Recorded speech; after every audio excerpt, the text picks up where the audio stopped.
நிர்மலா சீதாராமன் ஒன்றிய அமைச்சரான காரணத்தால் தமிழ்நாட்டில் உள்ள இந்தியாவில் ஏதாவது ஒரு மாநிலத்தில் பெண்களுக்கு நடந்த நன்மை என்ன?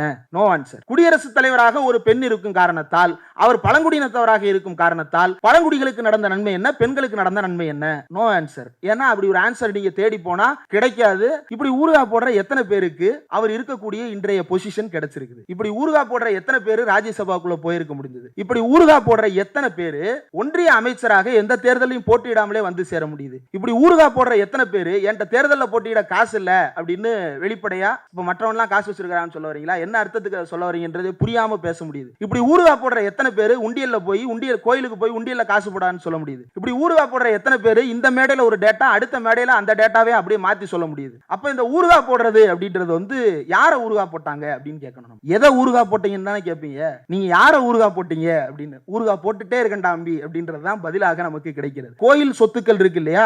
இப்ப தஞ்சை பெருவுடையார் கோயில் இருக்கு. எவ்வளவு சொத்து இருக்குன்னு நினைக்கிறீங்க? நிலமா பணமா கணக்கு போட்டோம் அப்படின்னா உள்ளே விட மாட்டான். அதெல்லாம் வந்து அறநிலையத்துறை கட்டுப்பாட்டுல இருக்கிற இடத்துல கண்டுபிடிச்சிட முடியுது. இப்ப கேரளால கொஞ்ச வருஷம் முன்னாடி நான் ஸ்கூல் படிக்கும்போது ரொம்ப ஃபேமஸான பஞ்சாயத்து பத்மநாத சாமி கோயில்ல கீழே இருக்கக்கூடிய நிலவரையை திறக்கணும். திறக்கிறான் திறந்தா பூமி அழிஞ்சிரும்ன்றான் ஒருத்தன். என்னடா பேசுறீங்க?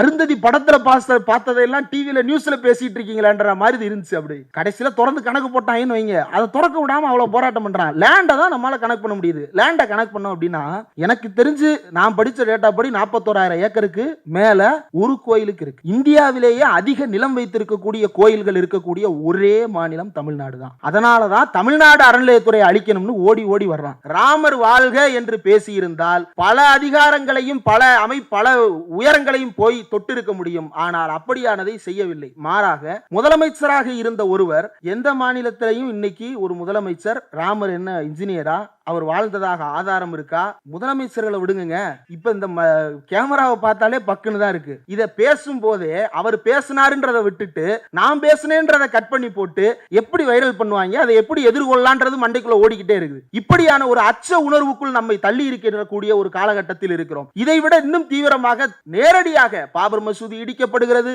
அடுத்த சில ஆண்டுகளில் குஜராத் என்கின்ற மாநிலமே கொளுத்தப்படுகிறது. அடுத்தடுத்து கொடூரங்கள் அரங்கேறி கொண்டிருந்த காலகட்டத்தில் ராமர் என்ன இன்ஜினியரிங் படிச்சு அப்படின்னு ஒரு மாநிலத்தின் முதலமைச்சர் கேட்டார். இது ஓட்டு பெறுவதற்காக அல்ல, அதற்கு பின்னால் அவருக்கு இருந்த ஒரு கமிட்டடான எஃபர்ட்டை வெளிப்படுத்துவதற்காக. இந்த கோயில் நிலத்தை வந்து பிரிச்சு தான் கொடுக்க கூடாது இல்லையா?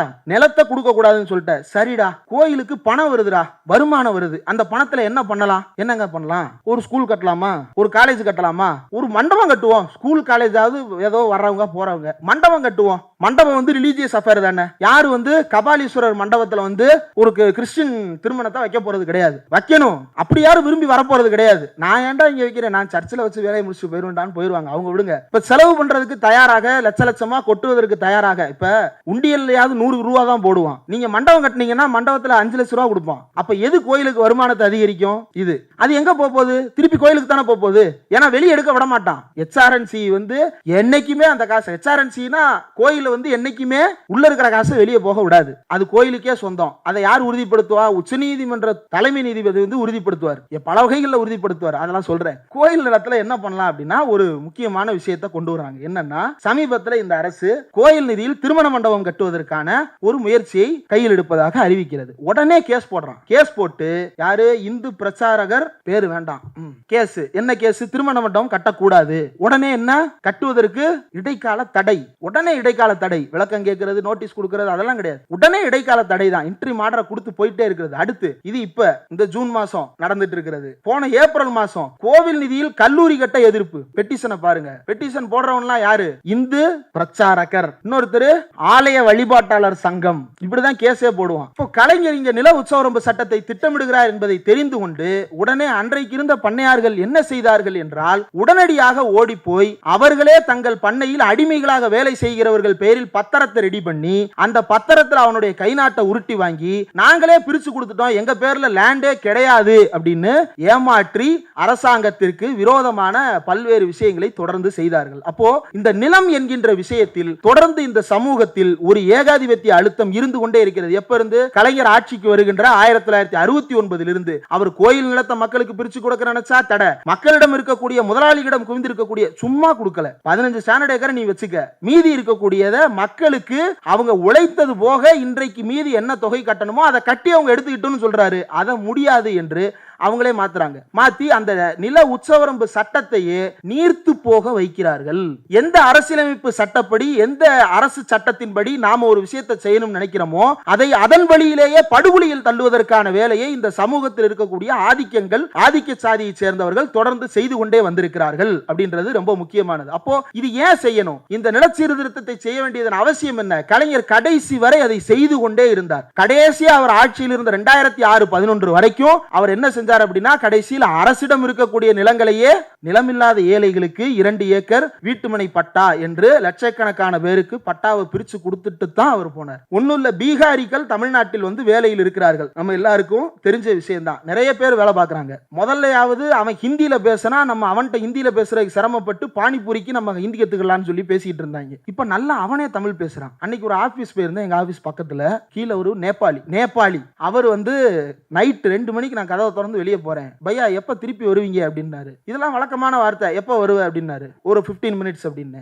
சரி, நான் 15 மினிட்ஸ்ன்றேன். அவரு திரும்ப வரும்போது தாப்பால் போட்டுருன்றாரு. தாப்பால் போட்டுரா? தாப்பால்ன்ற வார்த்தையவே நான் கேட்டு ரொம்ப நாள். டோரை லாக் பண்ணுடாண்டா சொல்றோம் நாங்க, தாப்பால் போட்டுரு அப்படின்னு அவன் சொல்றான். இப்ப இங்கே அந்த உணர்வு இருக்கு. ஆனா பீகாரிக்கும் தமிழனுக்கும் இடையே ஒரு வன்மத்தை வளர்ப்பதற்காக அங்கிருந்து வந்தவர்கள் இங்கு கொல்லப்படுகிறார்கள் என்று போலியான பிரச்சாரத்தை தொடர்ந்து ஒன்றிய அரசு செய்து கொண்டே வந்திருக்கிறது. தில்லை நடராஜர் கோயிலில் மற்ற சாதியை சேர்ந்தவர்களை அர்ச்சகராக மாற்றுவதற்கான முயற்சி நடக்கும் பொழுது அவர்கள் நீதிமன்றத்துக்கு செல்லுகிறார்கள். நீதிமன்றத்துக்கு செல்லும் பொழுது நீதிமன்றம் என்ன கேட்கிறது? ஏன் நீங்க அர்ச்சகராக கூடாது? நாங்க டினாமினேஷன் என்ன அப்படின்னா, எளிதில் புரிந்து கொள்ளணும் அப்படின்னா, இந்த மேல்மருவத்தூர்ல நம்ம ஆதிபராசக்தி அம்மா இருக்கிறார் இல்லையா, அவங்க தான் டினாமினேஷன். அவர்களே உருவாக்கி, அதுல வழிபாட்டு முறை அவருடையது. அவரே அந்த கோயிலை நிர்வகிப்பார், அவரே உருவாக்கி இருப்பார். தீட்சிதர்கள் என்ன சொல்லிவிட்டார்கள் என்றால், இது எங்களுடைய டினாமினேஷன், நாங்களாம் டினாமினேஷன். என்னப்பா டினாமினேஷன் சொல்ற அப்படின்னா, ஆமாமா உள்ள இருக்கக்கூடியவரே நம்மால் தான். நம்மாலா? என்ன உள்ள இருக்கிறார்ல சாமி? ஆமா சாமி, அவர் எங்களுக்கும் சாமி தான். இப்ப என்ன அதுக்கு? அவர் தீட்சிதருங்க. நாங்க 100 பேர் கைலாசத்துல இருந்து வந்தோம், 99 பேர் வெளியே குடியிருந்துட்டு இருக்கிறோம், 100வது நபர் தான் உள்ள இருக்கிறாரு அப்படின்ட்டான். கோயிலை கட்டின சோழ மன்னன் கேட்டிருந்தான் அப்படின்னா அந்த சோழியன் குடுமிகள் என்ன ஆகி இருக்கும் எனக்கு தெரியல, விட்டுருங்க அதை. இப்போ இப்படி போராட்டம் நடக்கிறது. எந்த அடிப்படையில் அதை கேட்கிறாங்க அப்படின்னா, டினாமினேஷனுக்கு யார் ரைட்ஸ் கொடுத்திருக்கிறா அப்படின்னா ஆர்டிகிள் 26. HV கண்டே இப்போ ஒரு பாஜகவில் இருக்கிறார். முதல்ல அவர் வந்து வேற ஒரு கட்சியில் இருந்தார். அதற்கு பிறகு அவர் வந்து அதிமுகவுக்கு போனார். அதிமுகவில் அவர் முக்கியமான பொறுப்புகளில் இருந்தார், அமைச்சராக இருந்தார். ஜெயலலிதாவினுடைய மறைவுக்கு பிறகு அதற்கு பிறகு பாஜகவிற்கு போய் சேர்ந்தார். அவர் வைத்த விமர்சனம் கலைஞரை 3ஆம் தர அரசு அப்படின்னு. இப்போ ஒரு பக்கம் 3ஆம் தர அரசு என்று சாதிய ரீதியாக இழிவுபடுத்துகின்ற ஒரு விமர்சனம். அதற்கு எதிர்நிலையில் இருந்து கலைஞர் அப்படி என்ன செய்தார், எதற்காக 3ஆம் தர அரசு என்று 1970 அவர் ஆட்சிக்கு வந்து ஒரே ஒரு வருடம் தான் ஆனது. ஒரே ஒரு வருடத்தில் ஒரு மனிதருடைய ஆட்சியை பார்த்து இது இழிவான ஆட்சி என்று ஒருத்தர் சொல்றாரு அப்படின்னா ஏதோ ஒரு இடத்துல ஹெட் ஆயிருக்குது. அந்த ஹெட் ஆனது எந்த இடம் அப்படின்றது ரொம்ப முக்கியமானது. சமூகம் மொத்தமும் ஹேட் ஆச்சா, அல்லது அந்த இண்டிவிஜுவல் ஹேட் ஆனாரா, அல்லது வேற யாராவது அதில் ஹேட் ஆகி இருந்தார்களா அப்படின்றது அதுல ரொம்ப முக்கியம். இப்போ அங்கதான் தந்தை பெரியார் அந்த இடத்துல கொஞ்சம் வெளிச்சத்தை கொடுக்கிறார். கலைஞர் நமக்கு கிடைத்திருக்கிற அரிய பொக்கிஷம். மற்ற மாநிலங்களை விட நமது தமிழகத்தின் பெருமை போற்றப்படுவதற்கு காரணம் நமது முதல்வரின் தனித்திறமையாகும். அது மட்டுமல்ல, 2 வகையாக பிரிக்கிறார் மனிதர்களை. அண்டே மாதிரி 4 வகையாக பிரிக்காமல் பெரியார் 2 வகையாக பிரிக்கிறார். ஒன்னு பிலீவர்ஸ், இன்னொன்னு ஏத்திஸ்ட். பிலீவர்ஸ் இன்னொன்னு ரேஷனலிஸ்ட் அப்படின்னு பிரிக்கிறார். அதாவது நம்பிக்கை உள்ளவர்கள். இன்னொரு தரப்பு வந்து யார் அப்படின்னா பகுத்தறிவுவாதிகள். இந்தியா முழுவதும் இன்றைக்கு ஆளுகின்ற அத்தனை பேரும் நம்பிக்கை உள்ளவர்களாக இருக்கிறார்கள். அந்த நம்பிக்கையுள்ளவர்கள் மூடத்தனங்களை நம் மீது திணித்துக் கொண்டே இருக்கிறார்கள். ஆனால் அதற்கு மாறாக நம்முடைய முதலமைச்சர் திரு கலைஞர் அவர்கள் பகுத்தறிவுவாதியாக இருந்து ஆட்சி நடத்தி கொண்டிருக்கிறார். அவர் பணி வெற்றியடைய வேண்டும் என வேண்டுகிறேன். தமிழர்களுக்கு புதுவாழ்வு தந்தவர் கலைஞர் அப்படின்னு அதற்கு கண்டே சொன்னது 1970. பெரியார் இதை எழுதிய அந்த வாழ்த்து செய்தி வந்து 1971. அப்போ கலைஞரை பெரியார் இந்த அளவுக்கு புகழுவதற்கான ஏதாவது ஒரு பர்டிகுலரான ரீசன் இருக்கணும்.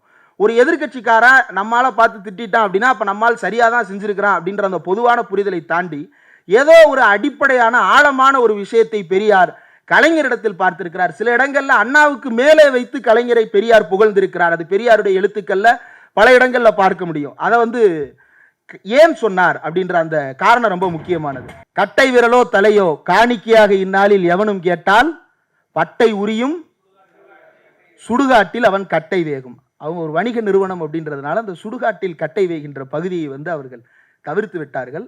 ஆனாலும் அந்த வீடியோ நல்லா இருந்தது, அந்த இமேஜும் நல்லா இருந்ததுன்றதுனால அதை வச்சிருந்தேன். அப்போ கலைஞருடைய எல்லா விஷயங்களையுமே இந்த ஒரு அடிப்படையிலிருந்து நாம புரிந்து கொள்வது ரொம்ப எளிமையானதாக இருக்கும். என்ன அப்படின்னா, ஏகலைவன் வித்தை கற்க அனுமதிக்கப்படவில்லை. யார் அனுமதிக்கவில்லை? துரோணாச்சாரியார் அனுமதிக்கவில்லை. துரோணாச்சாரியார் எதன் பெயரால் அனுமதிக்காமல் இருந்தார்? சாஸ்திரத்தின் பெயரால் அனுமதிக்காமல் இருந்தார். அப்போ துரோணாச்சாரியார் அனுமதிக்காமல் போனதற்கு காரணம் துரோணாச்சாரியாரும் கூட, அதே நேரத்தில் அவருக்கு பக்கபலமாக அவர் வைத்துக் கொண்டிருந்த அந்த சாத்திரமும் கூட. இந்த இரண்டும் சேர்ந்து ஏகலைவனுடைய கட்டை விரலை காணிக்கையாக பெற்றது. அப்போ இன்றைக்கு இருக்கக்கூடிய இது ஒரு புராண கதை தான். இந்த புராண கதை வந்து இன்றைக்கு இருக்கக்கூடிய அளவீட்டின்படி பார்த்தால் துரோணாச்சாரியார் செய்திருப்பது குறைந்தபட்ச 13 ஆண்டுகள் தண்டனைக்குரிய ஒரு குற்றச்செயல். ஆமா தானே? இதை சொன்னா வந்து பல பேருக்கு வந்து புண்படுது. இப்படியான புண்படுத்தல் தான் ஹெச்வி கண்டே போன்ற நபர்களை எல்லாம் அலற வைத்தது. ஆரம்பத்திலிருந்தே கலைஞரை பற்றி நன்றாக தெரிந்தவர்கள் ஆரம்பத்திலிருந்தே அலறிக்கொண்டே இருந்தார்கள். பெரியார் வாழ்த்தி கொண்டே இருந்தார். அப்போ கலைஞருடைய இந்த டிராவல், ஏகலைவன் வித்தை கற்பதற்கு என்ன செய்ய வேண்டும்? தமிழ்நாட்டில் மட்டுமல்ல, இந்தியா முழுவதும் இந்த ஏகலைவர்கள் தான் பெரும்பான்மை மக்கள். இந்த பெரும்பான்மை ஏகலைவர்கள் வித்தை கற்றுக்கொள்வதற்கு என்ன செய்து தர வேண்டும் என்பது பற்றி சுதந்திரத்திற்கு முன்பிருந்தே இந்த இயக்கங்கள் சிந்திக்க தொடங்கிவிட்டன. அதுவும் 1925 பெரியார் சிந்தித்திருக்கிறார். அந்த சிந்தனைகள் அத்தனையும் உள்வாங்கி கொண்டு கலைஞர், பெரியார் 1925 இயக்கம் ஆரம்பிக்கிறார். கலைஞர் 1924 பிறந்தார். அப்போ சுயமரியாதை இயக்கத்திற்கும் தந்தை பெரியார் ஆரம்பித்த சுயமரியாதை இயக்கத்திற்கும் கலைஞருக்கும் கிட்டத்தட்ட ஒரே வயது, RSSக்கும் அதே வயது தான். அப்போ இந்த அடிப்படையில் கலைஞர் வந்து இந்த வித்தை கற்பதற்கு என்ன செய்ய வேண்டும் என்பதை பற்றி தொடர்ச்சியாக பெரியாரிடம் இருந்த காலம் தொட்டே, பெரியாரே ஒரு இடத்தில் என்ன பதிவு செய்கிறார் என்றால், கலைஞர் என்னிடம் பாடம் படித்த மாணவர் தான். ஒரு நாள் வந்தார், பள்ளிக்கூடத்திலிருந்து வந்துவிட்டு என்னிடம் சேர்ந்து கொள்வதாக சொன்னார். சரிப்பா சேர்ந்துக்க என்று சொன்னேன். என்னுடைய வீட்டில் தான் இருந்தார், என்னோடையே பழகி கொண்டிருந்தார். நான் அழைக்கின்ற கூட்டங்களுக்கெல்லாம் வந்தார். நல்லபடியாக குடியரசு இதழில் வேலை செய்து கொண்டிருந்தார். இப்படியே போய் கொண்டிருக்கிறவர் ஒரு கட்டத்தில் என்னையே கண்டிக்க ஆரம்பித்து விட்டார். பெரியார் ஒரு மாநாட்டிற்காக ஒருவருடைய வீட்டில் உணவு உண்ட போது, நீங்க எப்படி பார்ப்பனர் வீட்டில் போய் உணவு உண்ணலாம் அப்படின்னு அவரே எங்களுடைய கூட்டத்தில் ஒன்று என்னை கண்டித்து பேசிட்டார் அப்படின்னு சொல்லிட்டு பெரியார் வந்து கலைஞர் அந்த இடத்தில் வந்து வைத்து பேசியிருக்கிறார். இது வெளியில் வந்திருக்கிறது. அப்போ கலைஞருடைய அந்த விஷயத்தை அவருடைய ஆட்சியில் எப்படி செய்து காட்டினார் அப்படின்னு பார்க்கும் பொழுது, அதில் தான் கலைஞரை அளவிடுவதற்கு இன்றைக்கு இருக்கக்கூடிய மாடர்ன் கான்ஸ்டியூஷன் வந்து ஒரு வழியாக நான் எடுத்துக்கொள்ளலாம் என்று நினைக்கிறேன். கான்ஸ்டியூஷன் நமக்கு ஒரு 4 அடிப்படை விழுமியங்களை தந்து சென்றிருக்கிறது. இந்த 4 அடிப்படை விழுமியங்களிலிருந்து கான்ஸ்டியூஷனில் இருக்கக்கூடிய பல பகுதிகளே மாறுபட்ட கருத்தை உடையனவாக இருந்திருக்கின்றன என்பதுதான் நம்முடைய பார்வை. அப்போ அரசியலமைப்பு சட்டம் கொடுத்திருக்கக்கூடிய இந்த 4 அடிப்படை விழுமியங்கள் என்ன? ஒரு ஸ்வான் சீஃப் மினிஸ்டரா, ஒரு ஓத் பேரரா அவர் வந்து என்ன செய்திருக்கிறார் அப்படின்றத எடுத்து பார்க்கும் பொழுது, justice, social, economic and political, liberty of thought, expression, belief, faith and worship, equality of status and of opportunity and to promote among them all, fraternity, assuring the dignity of the individual and the unity and the integrity of the nation. இப்போ இதில் justice அப்படின்ற அந்த அளவீட்டை நாம் முதல்ல எடுத்து பார்க்கலாம். 3 ஜஸ்டிஸை அந்த பிரியாம்பிள் நமக்கு கொடுக்கிறது, கான்ஸ்டியூஷன் நமக்கு கொடுக்கிறது. Social justice, economic justice, political justice. இந்த 3 ஜஸ்டிஸையும் எப்படி கலைஞர் தன்னுடைய திட்டங்களின் மூலமாக எடுத்து கொண்டு வந்தார் அப்படின்றத வந்து நாம அளவிடலாம். இப்படி ஒன்னொன்னா போலாம். கலைஞரே தனக்கு வைத்துக் கொண்ட சில அளவீடுகள் இருக்கின்றன. அது என்ன அப்படின்னா, ஈரோட்டில் நடைபெற்ற திமுகவினுடைய மாநாட்டில் கலைஞர் 5 முழக்கங்களை முன்வைக்கிறார். அண்ணா வழியில் அயராது உழைப்போம், இந்தி திணிப்பை என்றும் எதிர்ப்போம், வன்முறை தவிர்த்து வறுமையை வெல்வோம், ஆதிக்கமற்ற சமுதாயம் அமைத்தே தீர்வோம், மத்தியில் கூட்டாட்சி, மாநிலத்தில் சுயாட்சி, இது நாம் செயல்பட வேண்டிய வழி என்று கலைஞர் கொடுத்து விட்டு போன 5 முழக்கங்கள். அதாவது அவரும் அதே தான் பின்பற்ற போகிறார், தன்னுடைய தொண்டர்களுக்கும் அதே தான் கட்டளையாக பிறப்பித்திருக்கிறார். அப்ப கான்ஸ்டியூஷன் வழங்கி இருக்கக்கூடிய அந்த 4 விழுமியங்கள், justice, liberty, equality and fraternity, Anna வழியில் அயராது நடப்போம், இந்தி திணிப்பு, வன்முறை தவிர்ப்போம், வறுமையை வெல்வோம், ஆதிக்கமற்ற சமுதாயம் அமைப்போம், மத்தியில் கூட்டாட்சி, மாநிலத்தில் சுயாட்சி, இதுவும் 2ம் வேறு வேறா என்றால் 2ம் வேறு வேறு அல்ல, 2ம் ஒன்றோடு ஒன்று ஒத்துப்போவதுதான். இந்த 2க்கும் இருக்கக்கூடிய அந்த உடன்பாட்டை கலைஞர் தன்னுடைய வேலைகளின் மூலமாக பல கட்டங்களில் எடுத்து பேசியிருக்கிறார். அதை ஒவ்வொன்றாக பார்க்கலாம். இப்போ அதற்கு போறதற்கு முன்னாடி கலைஞருடைய ஆட்சியை பற்றி வெளியிலிருந்து வந்த மதிப்பீடுகள் என்னவாக இருக்கிறது? அமர்த்தியாசன், ஜீன் ரேஸ் ஆகியோர் இணைந்து அண்ட் அன்சர்டன் க்ளோரி அப்படின்னு சொல்லிட்டு 2005 ஒரு ஆய்வை வெளியிடுகிறார்கள். அதுல தென் தமிழகத்தை பற்றி குறிப்பிடும் பொழுது குறிப்பா அவர்கள் 3 மாநிலங்களை உதாரணமா எடுத்துக்கிறாங்க. இந்தியா முழுக்க தமிழ்நாடு, கேரளா, இமாச்சல பிரதேசம். இந்த 3 மாநிலங்கள்ல தென்பகுதியை அவர்கள் கூடுதல் கவனம் கொடுத்து ஆய்வு செய்திருக்கிறார்கள். அதுல தமிழ்நாடு, கேரளா இரண்டையும் எடுத்துக் கொள்கிறார்கள். 6 முக்கியமான விஷயங்களை இந்த மாநிலங்களில் வித்தியாசப்படுத்தி பார்ப்பதாக அவர்கள் தங்களுடைய குறிப்புகளில் பதிவு செய்கிறார்கள். முதல்ல ஆக்டிவ் சோசியல் பாலிசிஸ், சமூக கொள்கைகளில் தீவிரத்தன்மையை காட்டுகின்ற மாநிலங்களாக, பர்டிகுலர்லி பப்ளிக் எஜுகேஷன் அப்படின்றதுல கூடுதல் கவனம் செலுத்துவதாகவும், health care, social security and public amenities, பொது சொத்துக்கள், சமூக பாதுகாப்பு மற்றும் சுகாதாரம் ஆகிய 3க்கும் கூடுதல் கவனம் கொடுக்கக்கூடியதாக இந்த அரசுகள் அமைந்திருக்கின்றன. இரண்டாவதாக அவர்கள் வைக்கக்கூடிய மதிப்பீடு, these states have typically followed universalistic principles in the provision of essential public services. அடிப்படை பொது சேவைகளில் உலகளாவிய மதிப்பீடுகளை இந்த அரசுகள் பின்பற்றி இருக்கின்றன. குறிப்பாக தமிழ்நாடு இதில் கவனிக்கத்தக்க வகையில் செயல்பட்டிருக்கிறது. அதே போல functioning and comparatively efficient administration, மற்ற மாநிலங்களை விட நிர்வாக ரீதியாக சீரமைந்ததாக இந்த மாநிலங்கள் இருக்கின்றன. நான்காவதாக சோசியல் இன்இக்வாலிட்டி அப்படின்றத, சமூக அநீதிகளை பற்றி அவர்கள் பேசும் பொழுது அதை ரொம்ப அடிப்படையான விஷயமாகவும், in each case 3 மாநிலங்களிலையும் the historical burden of social inequality has been significantly reduced in one way or other. ஒரு வழியிலோ மற்றொரு வழியிலோ சமூக அநீதிகள் எல்லாம் இந்த 3 மாநிலங்களில் பெரிய அளவில் ஒழிக்கப்பட்டிருக்கின்றன, ஒரு வழியிலோ அல்லது வேறு வழியிலோ. ஐந்தாவதாக people's active involvement in democratic politics, social movements that fought traditional inequalities, தலைமுறையாக கடத்தப்பட்டு வந்திருக்கின்ற அநீதிகளை எல்லாம் இந்த இயக்கங்கள் இங்கிருந்து ஹிஸ்டாரிக்கலா தொடர்ந்து போராடி வென்று இருக்கிறார்கள். Economic growth enabled the states to sustain and consolidate active policies. இந்த விஷயங்களை எல்லாம் தொடர்ந்து செயல்படுத்துவதற்கு பொருளாதாரத்திலும் நிலையான மாநிலங்களாக இந்த மாநிலங்கள் இருந்தன.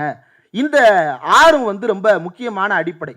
ஆக்டிவ் சோசியல் பாலிசிஸ் அப்படின்றது ஒரு மாநிலத்தினுடைய அடிப்படையான விஷயம். அந்த ஆக்டிவ் சோசியல் பாலிசி அப்படின்றது எதன் அடிப்படையில் கலைஞர் எடுத்துக்கொண்டார் அப்படின்னா, ஒன்று சுயமரியாதை, இன்னொன்று சமதர்மம், அடுத்ததாக சமூக நீதி. இந்த 3 அடிப்படையிலான தொடர்ச்சியான தீவிரமான அரசியல் கொள்கைகளை உடையவராக கலைஞர் இருந்தார். இதுதான் கொள்கைவாதிகளுக்கும் வெறுமன ஆட்சியில் உட்கார்ந்திருப்பவர்களுக்கு இருக்கக்கூடிய அடிப்படையான வேறுபாடு. எம்ஜிஆர் ஆட்சி காலத்தில் இந்த ஊசலாட்டத்தை நீங்கள் பார்க்க முடியும். ஜெயலலிதாவுடைய ஆட்சி காலத்தில் இந்த ஊசலாட்டத்தை நீங்கள் பார்க்க முடியும். ஆனால் கலைஞருடைய ஆட்சி காலத்தில் இந்த கொள்கை ஊசலாட்டம் என்பது எந்த காலத்திலும் இருந்ததே கிடையாது. அதில் குறைபாடுகளை இருக்கின்றன என்று பலரும் சுட்டிக்காட்டலாம். ஆனால் கொள்கை அளவில் அவர் எந்த இடத்திலும் ஊசலாடியது கிடையாது. அவருடைய முடிவுகள் அந்த நேரத்தில் வேறுபட்ட கருத்துக்கள் தெரிவிக்கப்பட்டிருந்தாலும் பிறகு ஒரு நேரத்தில் அவர் அன்றைக்கு சரியாகத்தான் செய்திருக்கிறார் என்று புரிந்து கொள்ளத்தக்க கொள்கைகளாகத்தான் அவருடைய கொள்கைகள் இருந்தன. அதே போல இதுல மக்களுடைய ஆக்டிவ் பார்ட்டிசிபேஷன், இந்த எல்லாவற்றிலும் திட்டங்கள் 1000 பேர் செயல்படுத்தலாம். உதாரணத்திற்கு இப்போ மோடி கூட மலிவு விலை மருந்தகம் என்ற பெயரில் திறந்து வைக்கிறாரு. என்னவாக மக்கள் அதில் பார்ட்டிசிபேட் பண்றாங்க, அவங்கள பார்ட்டிசிபேட் பண்ண வைக்கிறதுக்கு நீங்க அதில் என்ன செஞ்சிருக்கீங்க அப்படின்றது ரொம்ப முக்கியம். இன்னும் பல்வேறு திட்டங்கள் சொல்லலாம். அந்த திட்டங்களில் எல்லாம் மக்களுடைய பங்கேற்பு என்னவாக இருந்தது, அவர்கள் எந்த அளவுக்கு அந்த திட்டத்தை பயன்படுத்திக் கொள்வதற்கு முன்வந்திருந்தார்கள் என்பதை ஆய்வு செய்ய வேண்டியது ரொம்ப முக்கியம். அடுத்ததாக இந்த விஷயங்கள்ல தமிழ்நாட்டினுடைய நிர்வாகத்திறனுக்கு என்று ஒரு வித்தியாசம் இருக்கிறது. உதாரணத்திற்கு உள்ளிட ஒதுக்கீடு அப்படின்ற ஒரு உதாரணத்தை சொல்லலாம். அருந்ததியரினுடைய உள்ளிட ஒதுக்கீடு. இந்த அருந்ததியர் உள்ளிட ஒதுக்கீடை எடுத்து பார்க்கும் பொழுது பஞ்சாபில் இதே போன்ற ஒரு உள்ளிட ஒதுக்கீட்டை கொண்டு வந்தார்கள். ஆந்திராவில் இதே போன்ற ஒரு உள்ளிட ஒதுக்கீட்டை கொண்டு வந்தார்கள். அடிப்படையில் இந்த 3 மாநிலங்களும், தமிழ்நாடும் கொண்டு வந்தது. அந்த ஊர்ல எப்படி பட்டியல் சமூகத்திற்குள்ள ஒரு உள்ளிட ஒதுக்கீடு, ஆந்திராவில் பட்டியல் சமூகத்துக்குள்ள ஒரு உள்ளிட ஒதுக்கீடு, தமிழ்நாட்டில் அருந்ததியருக்கான உள்ளிட ஒதுக்கீடு. இந்த 3 அடிப்படையில் வேறுபட்டதாக இருக்கலாம். ஆனால் இந்த 3க்கும் ஒரே பொதுமை என்ன அப்படின்னா, 3 இனக்குழுக்களுக்கு இடஒதுக்கீட்டை உள்ளிட ஒதுக்கீட்டு முறையாக பிரித்து கொடுப்பது அப்படின்றது. இப்படி பிரித்து கொடுத்த சட்டங்கள் எதுவும் செல்லாமல் போயின. ஆனால் தமிழ்நாடு கொடுத்த சட்டம் அதே உச்சநீதிமன்றத்தில் செல்லுபடியானது. 2005ஆம் ஆண்டு ஜெயலலிதா ஆட்சி காலத்தில் என்ட்ரன்ஸ் எக்ஸாம் அபாலிஷ் பண்றதுக்காக, நுழைவுத் தேர்வுகளை ரத்து செய்வதற்காக ஒரு முயற்சி எடுக்கப்பட்டது. நீதிமன்றத்தால் அந்த முயற்சி தோற்கடிக்கப்பட்டது. ஆனால் கலைஞர் ஆய்வு செய்து கொண்டு வந்த அந்த நுழைவுத் தேர்வு ரத்து செய்வதற்கான சட்டம் காலகாலத்திற்கும் இன்றைக்கும் நிலைத்து நின்று கொண்டிருக்கிறது. அதற்கு பிறகு எடப்பாடி பழனிசாமியால் நீட் தேர்வு விவகாரத்தில் காவு கொடுக்கப்பட்டிருக்கிறது. இந்த வித்தியாசம் ரொம்ப முக்கியமானது. அதை அவர் எந்த வகையில் செய்தார் அப்படின்றது. அப்போ ஜஸ்டிஸ், இதுல நம்ம ஒன்னொன்னா பார்க்கலாம்.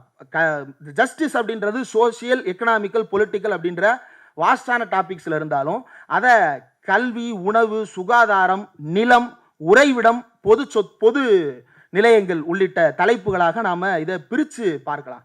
இதற்குள் யார் யாரையெல்லாம் கவனம் செலுத்தி அவர் திட்டங்களை கொண்டு வந்தார் என்று எடுத்து பார்க்கும் பொழுது பெண்களை அவர் கவனம் செலுத்தி இருக்கிறார், திருநர்களுக்கு கவனம் கொடுத்திருக்கிறார், மாற்றுத்திறனாளிகளுக்கான கவனத்தை கொடுத்திருக்கிறார், சீனியர் சிட்டிசன்ஸுக்கான கவனத்தை கொடுத்திருக்கிறார், ஷெட்யூல்டு கிளாஸஸ் அண்ட் பேக்வர்டு கிளாஸஸுக்கான கவனம் கொடுக்கப்பட்டிருக்கிறது, சிறுபான்மையினருக்கான கவனம் கொடுக்கப்பட்டிருக்கிறது, மொழி வழியாக இருக்கட்டும் அல்லது மத வழியாக இருக்கட்டும், இந்த அனைத்தையும் கவனம் செலுத்தி இருந்தார். இந்த 2 படங்கள் இருக்கு இல்லையா, இடது பக்கம் இருப்பவர்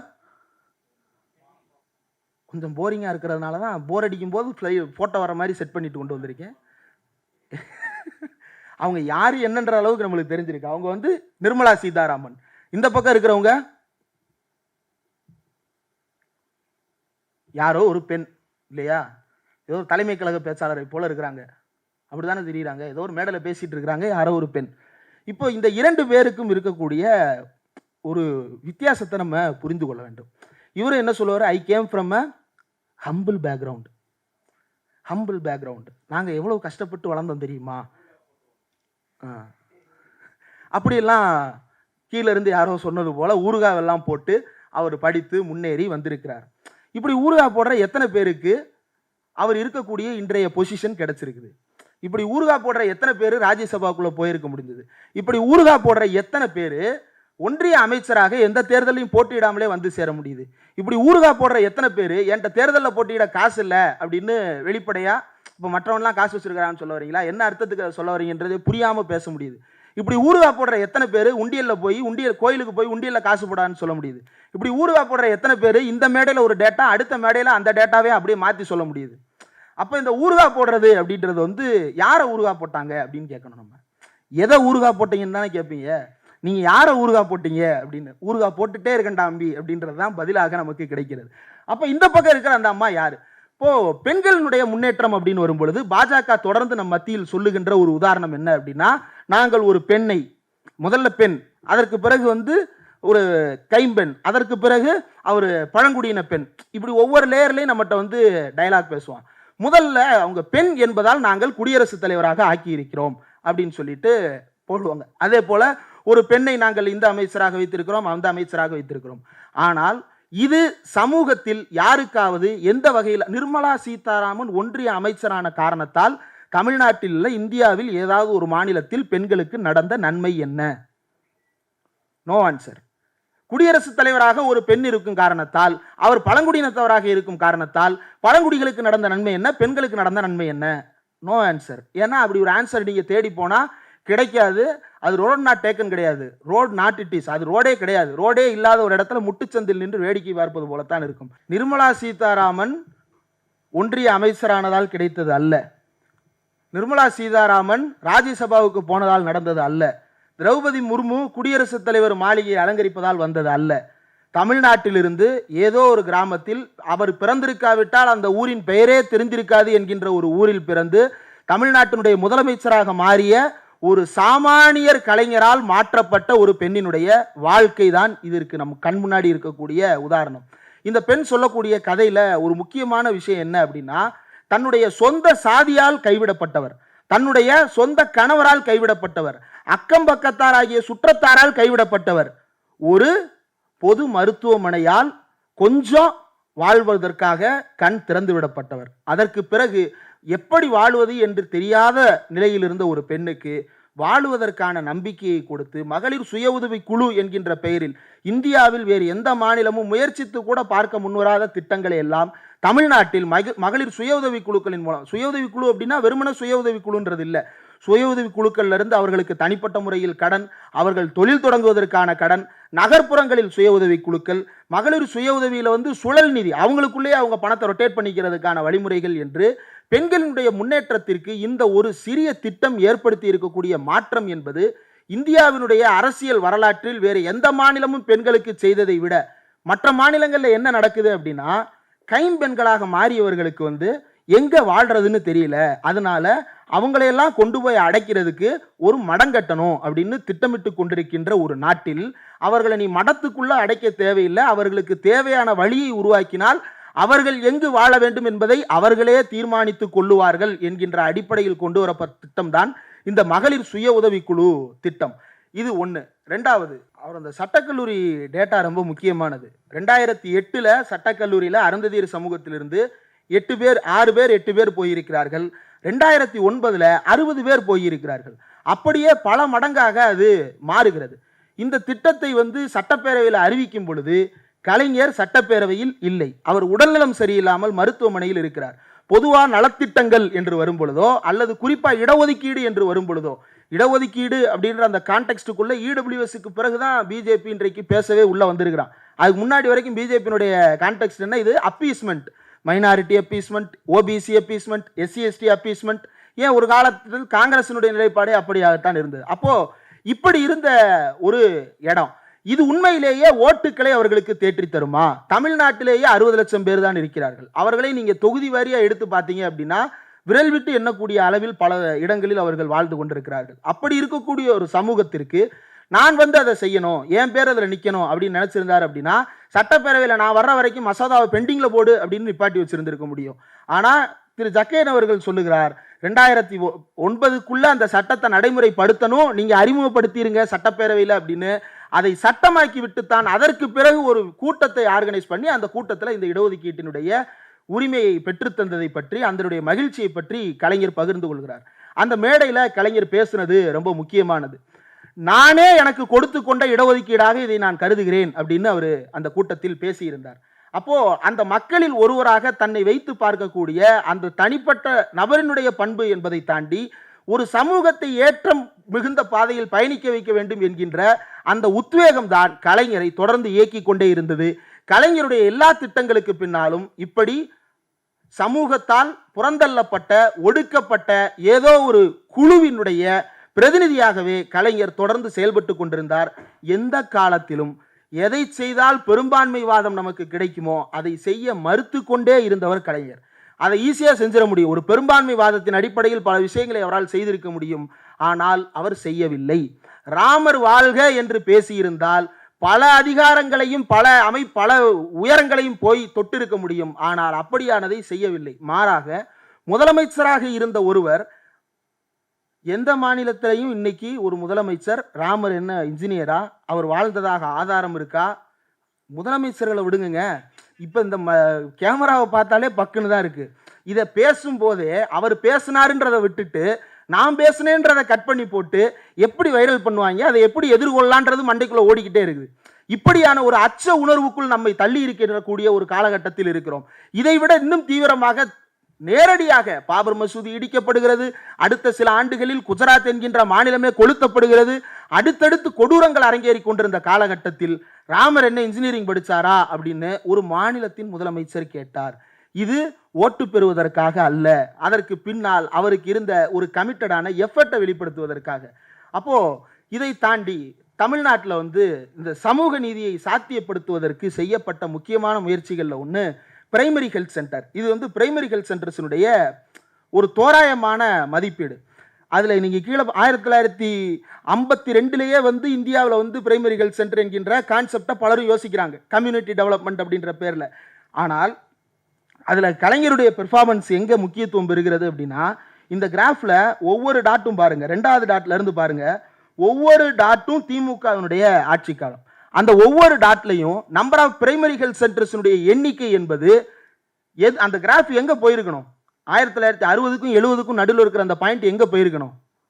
நேராக அதுக்கு அடுத்த கிராஃபுக்கு தான், அதுக்கு டயகனலாக இருக்கக்கூடிய இன்னொரு பாயிண்ட்டுக்கு தான் போயிருக்கணும். மாறாக அது நேராக செங்குத்தா மேலே இருக்கிறது.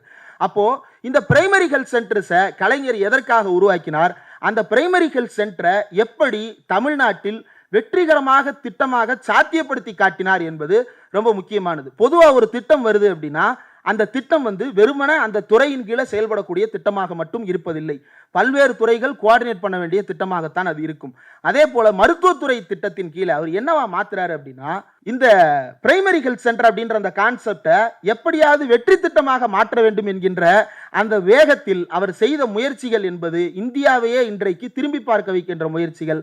அதை ரிவர்ஸ் பண்றதுக்கு இப்பவும் பாஜக தொடர்ந்து போராடி கொண்டிருக்கிறது. மோடி அரசு சமீபத்தில் வெளியிட்ட ஒரு சர்க்குலர் வரைக்கும் இந்த திட்டத்திற்கு எதிரான ஒரு தீவிரமான அவர்களுடைய எதிர்வினையை நம்மால் பார்க்க முடிகிறது. உதாரணம் என்ன அப்படின்னா, தமிழ்நாடு முழுக்க பிரைமரி ஹெல்த் சென்டர் திறக்கணும். ஹெல்த் சென்டர் திறக்கிறதுக்கு என்ன தேவை? ஒரு பில்டிங் தேவை. அந்த பில்டிங்க்கும் பெருசாக ஹாஸ்பிட்டல் இருக்கிற மாதிரி பெரிய பெரிய பெட்டுகள் தேவையில்லை. ரூரலில் இருக்கக்கூடியதுக்கும் அர்பனில் இருக்கக்கூடியதுக்கும் வித்தியாசப்படுத்தி நம்ம சின்ன சின்னதாக கட்டிக்கலாம். சரி, ஓகே, கட்டிடலாம். கட்டுனா என்ன தேவை? மருத்துவர்கள் தேவை. மருத்துவர்கள் தேவை என்றால் மருத்துவர்கள் அதிகமாக தேவை. வழக்கமாக அவர்களுடைய எண்ணிக்கையை விட அதிகமான மருத்துவர்கள் தேவை, செவிலியர்கள் தேவை. அதிகமான மருத்துவர்கள் தேவை என்றால் என்ன செய்ய வேண்டும்? என்ன செய்யலாம்? அதிக மருத்துவர்கள் தேவைன்னா என்ன செய்யலாம்? நம்பர் ஆஃப் சீட்டை கூட்டிடலாம் இல்லையா? இப்போ அன்பகத்தில் வந்து 200 பேர் உட்காரலாம். நாளைக்கு 300 பேர் உட்காரணும்பானா பின்னாடி இருக்கக்கூடிய செவத்தை தள்ளிட்டு பின்னாடி ஒரு 100 சீட்டை போட்டோம் அப்படின்னா 300 சீட் ஆயிரும் இல்லையா? அதே போல மருத்துவக் கல்லூரியில் ஒரு கிளாஸுக்கு 60 பேர் இருக்கிறானா, சரி 80 ஆக்கிக்க அப்படின்னு சொல்லிட்டு மாற்றி விட்டு போக முடியும். ஆனால் அப்படி மருத்துவத்துறையினுடைய எண்ணிக்கையை அதிகரிக்க முடியாது. ஒன்றிய அரசினுடைய கட்டுப்பாடு அதன் மீது இருக்கிறது. எவ்வளவு மருத்துவ இடங்கள் சாங்ஷன் ஆகணும் அப்படின்றதுலேருந்து எவ்வளவு மருத்துவ இடங்கள் இருக்கின்றன என்பது வரைக்கும் அவர்கள் தீவிரமாக கண்காணிக்கிறார்கள். அப்போ கலைஞர் என்ன செய்கிறார் என்றால், படித்து முடிக்கின்ற எம்பிபிஎஸ் படித்து முடிக்கின்ற பயிற்சி மருத்துவர்கள், அந்த பயிற்சி மருத்துவர்கள் என்ன செய்யணும் அப்படின்னா, வெறும் எம்பிபிஎஸ்ஸாக இருந்தால் நம்ம கிளினிக்கில் எம்பிபிஎஸ்ன்னு வெறும் போட பார்த்தா என்ன வெறும் எம்பிபிஎஸ்ஸாக இருக்கிறாரு, பக்கத்தில் எம்டி எஃப்ஆர்சி என்னென்னமோ இருக்குமே, அதெல்லாம் ஒன்றும் இல்லை, இப்போ இவர் சுமாரான டாக்டர் போல், நம்ம ஸ்பெஷலிஸ்ட்டை போய் பார்ப்போம் அப்படின்னு சொல்லிட்டு ஜென்ரல் ஃபிசிஷியன்ட்டெல்லாம் போகிறதில்ல, போனால் ஸ்பெஷலிஸ்ட்டு தான் போவோம். அப்போது ஸ்பெஷாலிட்டி படிக்கிறதும் சூப்பர் ஸ்பெஷாலிட்டி படிக்கிறதும் ரொம்ப முக்கியமானது. இந்த சூப்பர் ஸ்பெஷாலிட்டி தான் சமூகத்தில் இருக்கக்கூடிய முக்கியமான பிரச்சனைகளை தீர்ப்பதற்காக சொல்யூஷன் கண்டுபிடிக்க போறவன். ஏன் அப்படின்னா, 1000 பேர் எம்பிபிஎஸ் முடிக்கிறான் அப்படின்னா 10 பேர் தான், 50 பேர் ஸ்பெஷாலிட்டி போவான், 10 பேர் தான் சூப்பர் ஸ்பெஷாலிட்டி போவான். இந்த சூப்பர் ஸ்பெஷாலிட்டி முடிக்கிறவனுக்கு ஊருனா என்னன்னு தெரிஞ்சிருக்கணும், கிராமம்னா என்னன்னு தெரிஞ்சிருக்கணும், வீடுனா என்னன்னு தெரிஞ்சிருக்கணும், தெருவுனா என்னன்னு தெரிஞ்சிருக்கணும். இதை தெரிஞ்சா தான் அவனால வைத்தியம் பார்க்க முடியும். நம்ம கைராசி டாக்டர் சொல்லுவோமா? அவர் போவோம், போய் நிற்போம், போன உடனே சார் இந்தா சார், அவ்வளோதான், டைலாக்கே இருக்காது, போட்டால் சரியாயிருது. என்னடா இது, போனோம், மூஞ்சியை கூட பார்த்தா, மூஞ்சியை பார்த்த உடனே எழுதி கொடுத்து விட்டான், புரியவும் மாட்டேங்குது என்ன எழுதியிருக்கான்னு, விஷம் வச்சு கொடுக்குறானா என்னன்னு தெரியலையே, மாத்திரையை போட்டால் சரியாயிருது. உடனே என்ன சொல்லுவோம்? கைராசி டாக்டருப்பா. போனோடனே என்ன, போனோடனே கேட்பாரு, பேசுகிற டாக்டராக இருந்தா, இருமலா? ஆமாம் சார். 3 நாளா? ஆமாம் சார். பார்த்த உடனே இவன் 3 நாளில் வருவான், இவன் 7 நாளில் வருவான், இவன் 15 நாளில் வருவான்னு அவருக்கு தெரியும். ஏன்னா அவர் அந்த தெருவில் நம்மளை பார்த்தவர், அந்த ஊரில் நம்மளை பார்த்தவர். அவருக்கு எப்படி இப்படி கண்டுபிடிக்க முடியுது? அவரால் எப்படி நம்மளை பார்க்காமலே நோய் என்னன்னு தெரிஞ்சுக்கிட முடியுது? ஒருவேளை அவர் சாம்பிள் சர்வே பண்ணுவாரா? 10 பேஷண்ட்டை பார்த்ததுனால 11ஆவது பேஷண்ட்டுக்கும் இதுதான் இருக்குன்னு தெரிஞ்சுக்கிட்டாரா? அப்படி இல்லை. அவங்க நம்மிலிருந்து ஒருவராக வந்தவர்கள், நம்ம கூடையே பிறந்து நம்ம கூடையே வளர்ந்து நமக்கு தெரிஞ்ச ஒரு டாக்டர் அங்கே வந்து உட்கார்றாரு. அப்போ அவர் எப்படி அங்கே வந்து சேர்ந்தாரு அப்படின்னா, அங்கதான் இடஒதுக்கீடு உள்ள வந்து சேருகிறது. இந்த மருத்துவத்துறையை மட்டும் வச்சே இதை பேசலாம். இந்த இடஒதுக்கீடு உள்ள வந்து சேருது. எப்படி வந்து சேருகிறது? 25% இடஒதுக்கீடு இருந்தது ஆட்சிக்கு வரும் பொழுது. 69ல் ஏஎன் சட்டநாதன் தலைமையில் ஆணையம் அமைக்கப்படுகிறது. சட்டநாதன் என்ன சொல்றாரு? 33% ஓபிசிக்கு கொடுத்துருங்கன்றாரு. Right, okay. பட்டியல் சமூகத்துக்கு எவ்வளவு கொடுக்கலாம்? 15% கொடுக்கலாம், சட்டநாதன் ரெக்கமெண்டேஷன். கலைஞர் அப்படி மாத்துறாரு, பட்டியல் சமூகத்துக்கு 18%. அப்போ பிற்படுத்தப்பட்டவருக்கு இன்னும் கூடல போடணும், அவர் 31ன்னு வச்சாரு. நீ சொன்ன ஓவரால் நம்பரை நான் தாண்டலை, நீ சொன்ன ஓவரால் ஃபிகருக்குள்ளேயே தான் நான் நிற்கிறேன். நீ வந்து மொத்தம் வந்து அங்கே 15, இங்கே வந்து 33 அப்படின்னு சொல்கிற அப்படின்னா, இந்த இதுக்குள்ளே இந்த பாரை தாண்டி நான் போக மாட்டேன், இந்த பாருக்குள்ளே நான் எது சரியோ அதை செய்வேன். அப்போ கலைஞர் என்ன செய்கிறார்? 31 ஓபிசி ஆகவும் அடுத்து 18 எஸ்சி ஆகவும் எஸ்சி எஸ்டி ஆகவும் மாற்றுகிறார்.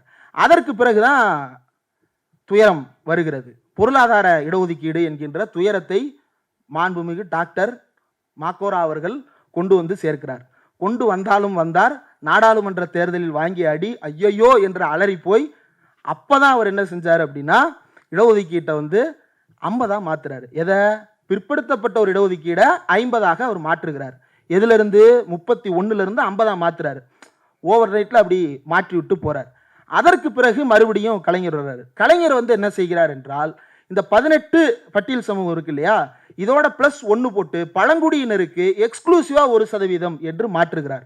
அப்படிதான் 69% இடஒதுக்கீடு என்கின்ற இந்த கான்கிரீட்டான நம்பருக்கு நம்ம வந்து சேர்ந்தோம். அதற்கும் பிறகு என்ன செய்கிறார் என்றால், பட்டியல் சமூக மக்களை தாண்டி ஓபிசிக்களை தாண்டி ஓபிசிக்கு உள்ளே இருக்கக்கூடிய சில பிரிவினர் தங்களுக்கான ஸ்பெசிபிக்கான இடஒதுக்கீடு கேட்டு போராடி கொண்டிருந்தார்கள். குறிப்பாக வன்னியர் சங்கம் பெரும் போராட்டத்தை முன்னெடுத்தது. மாண்புமிகு டாக்டர் எம்ஜிஆர் அவர்களுடைய ஆட்சி காலத்தில் அவர்கள் அன்போடு சுட்டு கொலை செய்யப்பட்டார்கள். அவர்களுக்கு தான் இப்போது மணிமண்டபமும் கட்டி வைக்கப்பட்டிருக்கிறது. அப்படி படுகொலை செய்யப்பட்டார்கள் இடஒதுக்கீடு உரிமை கேட்டு போராடியதற்காக. அந்த சங்கத்தினுடைய தலைவரை கூப்பிட்டு சந்திக்கவே இல்லை அந்த அரசு. அதற்கு பிறகு கலைஞர் வருகிறார், வன்னியர் சங்க தலைவரை நேரடியாக அழைத்து பேசுகிறார், என்ன என்று விவாதிக்கிறார். அதற்கு பிறகு எல்லா சமூகத்தை சேர்ந்த பிரதிநிதிகளையும் அழைத்து கூட்டம் நடத்தினார். கூட்டம் நடத்தி அவர் வன்னியர்களுக்கு இடஒதுக்கீடு என்று கொடுக்கவில்லை, மிகவும் பிற்படுத்தப்பட்டோர் என்கின்ற ஒரு வரம்பை ஆய்வு செய்து உருவாக்கி அந்த மிகவும் பிற்படுத்தப்பட்டோருக்கான இடஒதுக்கீடு 20% என்று மாற்றுகிறார். அப்போ 50 என்றது 30+20 மாறுகிறது. இதுல என்ன மாற்றம் நிகழ்ந்தது? இதுக்கும் மருத்துவத்துறை பத்தி பேசிட்டு இருக்கும்போது ஏன்டா அங்க போற அப்படின்னா, இந்த 69% பேர் தான் நீங்க இன்னைக்கு ஊருக்குள்ள பார்க்கக்கூடிய உங்களை போலவே இருக்கக்கூடிய மருத்துவர்கள், உங்கள் வீட்டில் இருக்கக்கூடிய இன்ஜினியர்கள், உங்கள் வீட்டில் இருக்கக்கூடிய லாயர்ஸ், உங்கள் வீட்டில் இருக்கக்கூடிய மற்றவர்கள், இவர்கள் எல்லோரும் இந்த இடத்திலிருந்து வந்தவர்கள் தான். இந்த 69 சாத்தியப்படுத்தியதன் காரணமாகத்தான் இந்த சமூகத்தை சேர்ந்த மக்கள் வருகிறார்கள். அப்படி வரக்கூடிய மாணவர்கள் மருத்துவராய் மேலே போயிட்டான், அவனை மறுபடியும் என்ன பண்றாரு, நீ போய் உன்னுடைய கம்யூனிட்டிக்கு சர்வீஸ் பண்ணு அப்படின்றாரு. நான் எதுக்கு சும்மா சர்வீஸ் பண்ணணும்? சொல்லலாம் 12ஆம் கிளாஸ் முடிச்சதுக்கு அப்புறம் நான் டாக்டர் ஆகி நான் இந்த சமூகத்தில் இலவசமாக மருத்துவம் பார்க்க போகிறேன், இதற்காக உழைத்த எங்களுடைய பள்ளியின் தாளாளர், பொருளாளர் மற்றும் தலைவர் ஆகிய அனைவரையும் நான் நன்றி சொல்லிக் கொள்ளுகிறேன் அப்படின்னு பேசலாம். ஆனா அப்படி சொன்ன எத்தனை பேர் வந்துட்டாங்க இல்லையா? உலகத்தின் பார்வையில் அவர்கள் தகுதியானவர்கள். ஆமா தானே? 12th 1200க்கு 1 மார்க் கம்மியா எடுக்கிறான், 1199 மார்க் எடுத்துட்டான், அவன் தான் உலகத்தில் தகுதியானவன். அதுதானே மதிப்பீடு. சங்கிகள் சொல்லுகிறபடி, நடுநிலையாளர்கள் சொல்லுகிறபடி அவன் தானே மதிப்பீடு. அப்பனா நீங்க பார்க்குற எல்லா மருத்துவனுடைய டீனாவும் அவன் தான் உட்கார்ந்துருக்கணும், நீங்க எல்லா பார்க்குற மாவட்டத்தினுடைய கலெக்டராகவும் அவன் தான் உட்கார்ந்துருக்கணும். அவன் எங்க போறான்? அந்த மார்க் எடுத்தவன் ரிசர்வேஷனால இடம் கிடைக்கலன்னு சொல்லவும் முடியாது. கரெக்டா? ஏன்னா அவன் தான் லிஸ்ட்ல 1 வருவான், மெரிட் லிஸ்ட்ல நம்பர் 1 வருவான், ஓப்பன் கேட்டகரியிலே நம்பர் 1 அவன் தான் வருவான். அவன் எங்க போறான், எங்க இருக்கான், யாருக்குமே தெரியல. ஒரு மிஷன் ஒன்று நடத்தணும். இப்போ தமிழ்நாடு அரசு பள்ளிக்கல்வித்துறை பேக் டு காலேஜ் அப்படின்னு சொல்லிட்டு டிராப் அவுட்டா இருக்கிறவங்க எல்லாம் கூப்பிட்டு சேர்க்கிற மாதிரி இந்த 12th ஃபர்ஸ்ட் மார்க் எடுத்து பேட்டி கொடுத்துட்டு போனவன் போறான் எங்கடா இருக்கு அப்படின்னு சொல்லிட்டு அவனும் நம்ம வீட்டு பிள்ளையா தான் இருப்பான். ஆனா போய் என்ன பேசுவான், நம்ம we need deserved not reserved அப்படின்னு சொல்லிட்டு அங்க போய் வசனம் பேசிட்டு இருப்பான். இந்த டிசர்வ்டு ரிசர்வ்டு வசனம் பேசுறவங்க. இப்போ அதைத்தான் கலைஞர் கேட்டார். 43 ஆண்டுகளாய் நாம் பெற்ற சுதந்திரத்தில் தகுதிக்கும் திறமைக்கும் வழங்கப்பட்ட வாய்ப்புகளில் நாம் கிழித்தது என்ன, தைத்தது என்ன, கிழித்து தைத்தது தான் என்ன என்ன என்ன. அது ஏன் 3 என்னன்னு கேட்டார், அந்த 3% நோக்கி கேட்டாரான்னு எனக்கு தெரியல. கவிதை ஆய்வுக்குள்ள நான் போக விரும்பல. அப்போ அந்த தகுதிக்கும் திறமைக்குமான வாய்ப்பு என்று சொன்னவர்களுக்கு மத்தியில் எது தகுதி? மக்களில் ஒருவனாக இருப்பதுதான் தகுதியை தவிர மக்களில் இருந்து நான் விலகி நிற்கிறேன் என்பதால் தகுதி வந்து விடாது என்பதை உணர்ந்து கொண்டு கம்யூனிட்டி சர்வீஸ் பண்றவங்களுக்கு அந்த சூப்பர் ஸ்பெஷாலிட்டியில 50% ரிசர்வேஷன் என்கின்ற ஒரு வாய்ப்பையும் உருவாக்கி தந்து அவர்களை சூப்பர் ஸ்பெஷாலிட்டிக்கு போக வைக்கிறார். அப்ப அவன் சூப்பர் ஸ்பெஷாலிட்டிக்கு போகும்போது என்ன தெரியும் அவனுக்கு? திருமங்கலத்துல பிரைமரி ஹெல்த் சென்டர்ல எத்தனை பேருக்கு காய்ச்சல்ல வர்றான், எவ்வளவு பேர் கேன்சரா காய்ச்சல்னு நினைச்சிட்டு இருக்கிறான், எவ்வளவு பேர் டிபியை இருமல்னு நினைச்சிட்டு இருக்கிறான் டேட்டா அவருக்கு தெரியும். ஏன்னா அவர் தான் அனுப்பி வைப்பார். திருமங்கலத்துல இருந்து கப்பலூர்ல அங்க டிபி ஹாஸ்பிட்டல் இருக்கு, அங்க போய் அப்படின்னு அவர் தான் அனுப்பி விடுவார். அவர் சூப்பர் ஸ்பெஷாலிட்டி முடிக்கும் போது தான் அவருக்கு அந்த பல்மனாலஜி டிபார்ட்மெண்ட்ல இருக்கக்கூடிய கிரவுண்ட் ரியாலிட்டி தெரியும். பல்மனாலஜி அப்படின்னா நுரையீரல் சம்பந்தப்பட்ட படிப்புகள். அப்போ நுரையீரல் சம்பந்தப்பட்ட ஒரு உயர் சிறப்பு மருத்துவம் படிக்கிறவரை ஏன் இவ்வளவு ஃபோக்கஸ் பண்றோம் அப்படின்னா, அவர் தான் டிபியை குறைப்பதற்கு என்ன வாய்ப்புகள் இருக்கிறது என்பதை ஆய்வு தகவல்களின் அடிப்படையில் நமக்கு சொல்ல போவராகவும் வரப்போறார். அப்போ ஒரு டெசிஷன் மேக்கரை எப்படி உருவாக்குறாரு அப்படின்னா, ஒரு பிரைமரி ஹெல்த் சென்டரோட கனெக்ட் பண்றாரு. இந்த கனெக்ஷன் ரொம்ப முக்கியமானது. இந்த கனெக்ஷன் தான் இந்தியாவில் இருக்கக்கூடிய பிற மாநிலங்களை சேர்ந்தவர்களை எல்லாம் மருத்துவம் பார்ப்பதற்காக தமிழ்நாட்டை நோக்கி ஓடி வர வைக்கிறது. இங்க வைத்தியம் பார்த்தா நல்ல வைத்தியம் கிடைக்கும்ன்ற நம்பிக்கை இந்த அடிப்படையில் இருந்து கிடைக்கிறது. அங்க நீங்க பார்க்குற பெரிய பெரிய மருத்துவமனையில் இருக்கக்கூடிய மருத்துவர்கள் ஒரு வருஷம் பிரைமரி ஹெல்த் சென்டர்ல ஒர்க் பண்ணிட்டு வந்த டாக்டரா இருப்பாரு.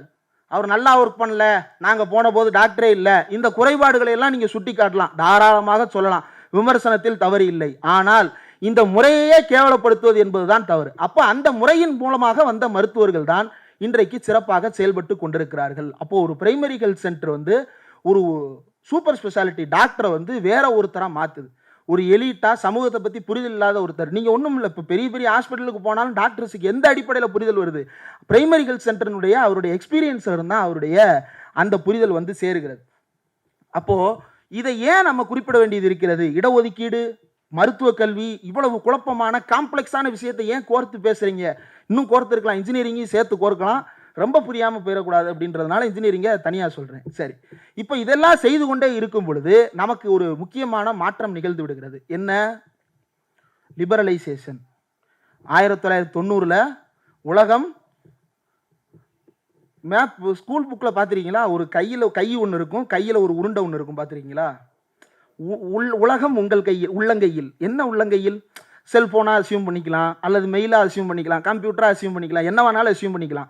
ஆனால் நீங்கள் உலகம் முழுக்க என்னன்னாலும் பண்ணலாம். சரி, அப்போ விசாவெல்லாம் கேன்சல் பண்ணி எதுக்கு வச்சுட்டு இருக்கிற? நீ எங்கேனாலும் போய் வைத்தியம் எங்கேனாலும் போய் வியாபாரம் பண்ணலான்றேல, உனக்கு லைசன்ஸ் போன நேரத்தில் எல்லாரும் கொடுக்கணும்ன்றேல. நானும் வந்து இறங்குறேன், ஏர்போர்ட்டில் என்னை செக் பண்ணிவிட்டு உள்ளே விட்டுரு.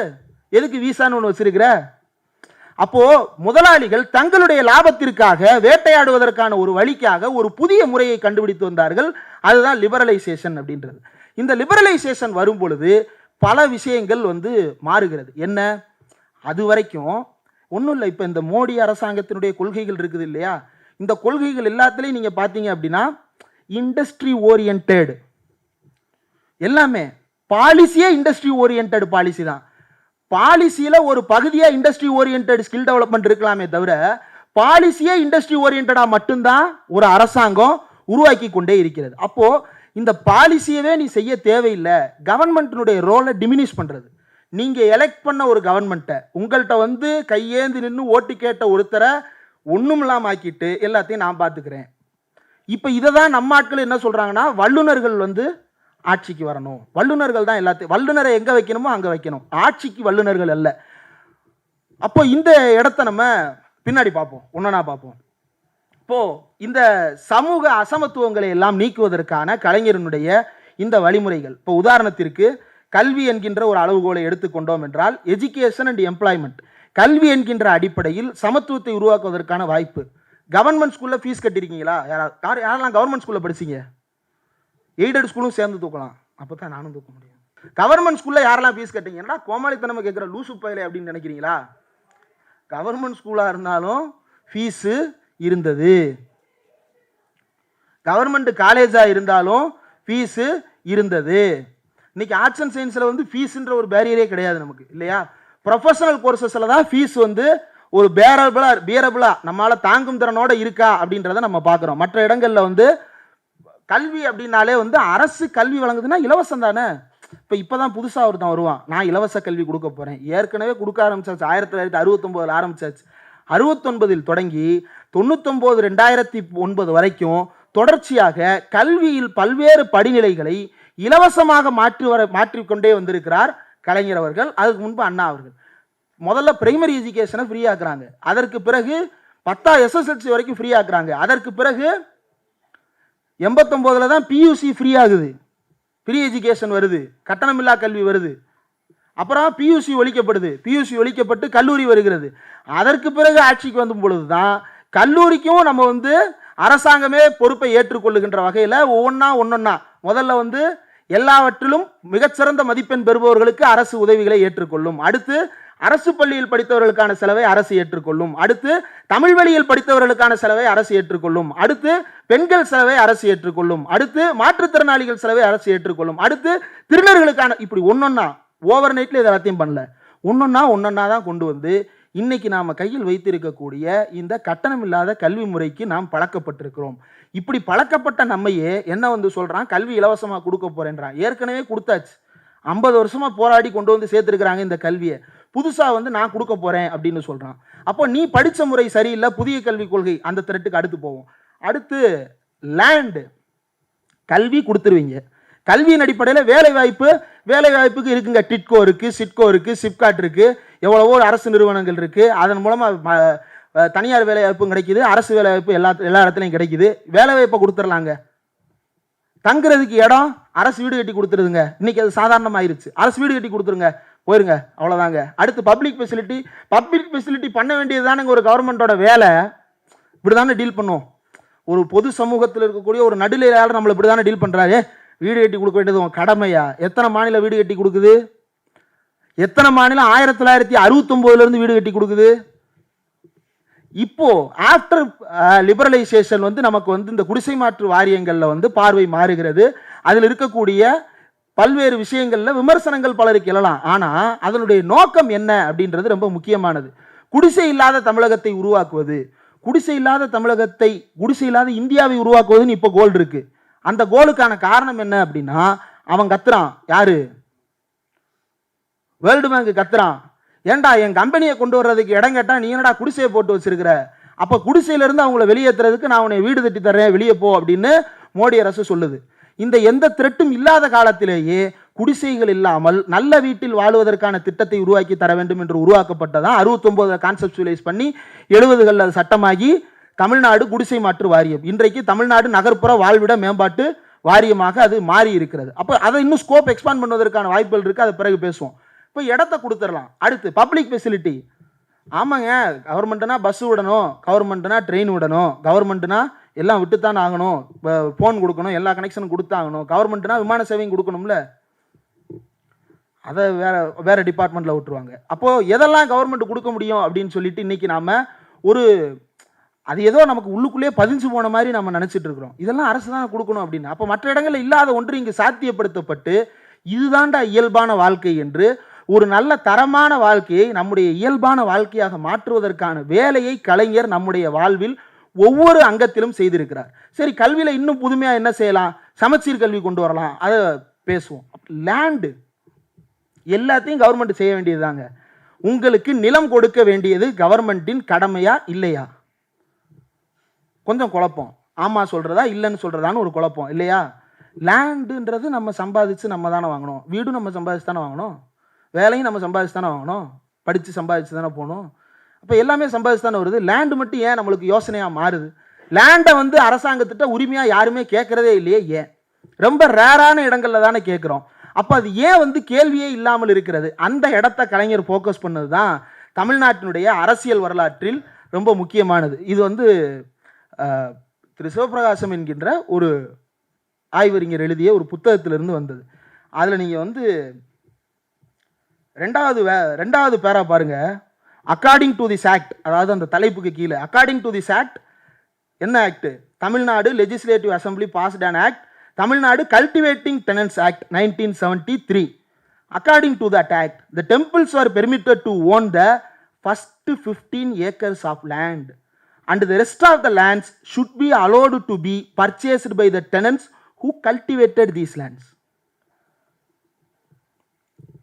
அதாவது கோயில் சொத்துக்கள் இருக்கு இல்லையா? இப்போ தஞ்சை பெருவுடையார் கோயில் இருக்கு, எவ்வளோ சொத்து இருக்குன்னு நினைக்கிறீங்க? நிலமா பணமா கணக்கு போட்டோம் அப்படின்னா உள்ளே விடமாட்டான்.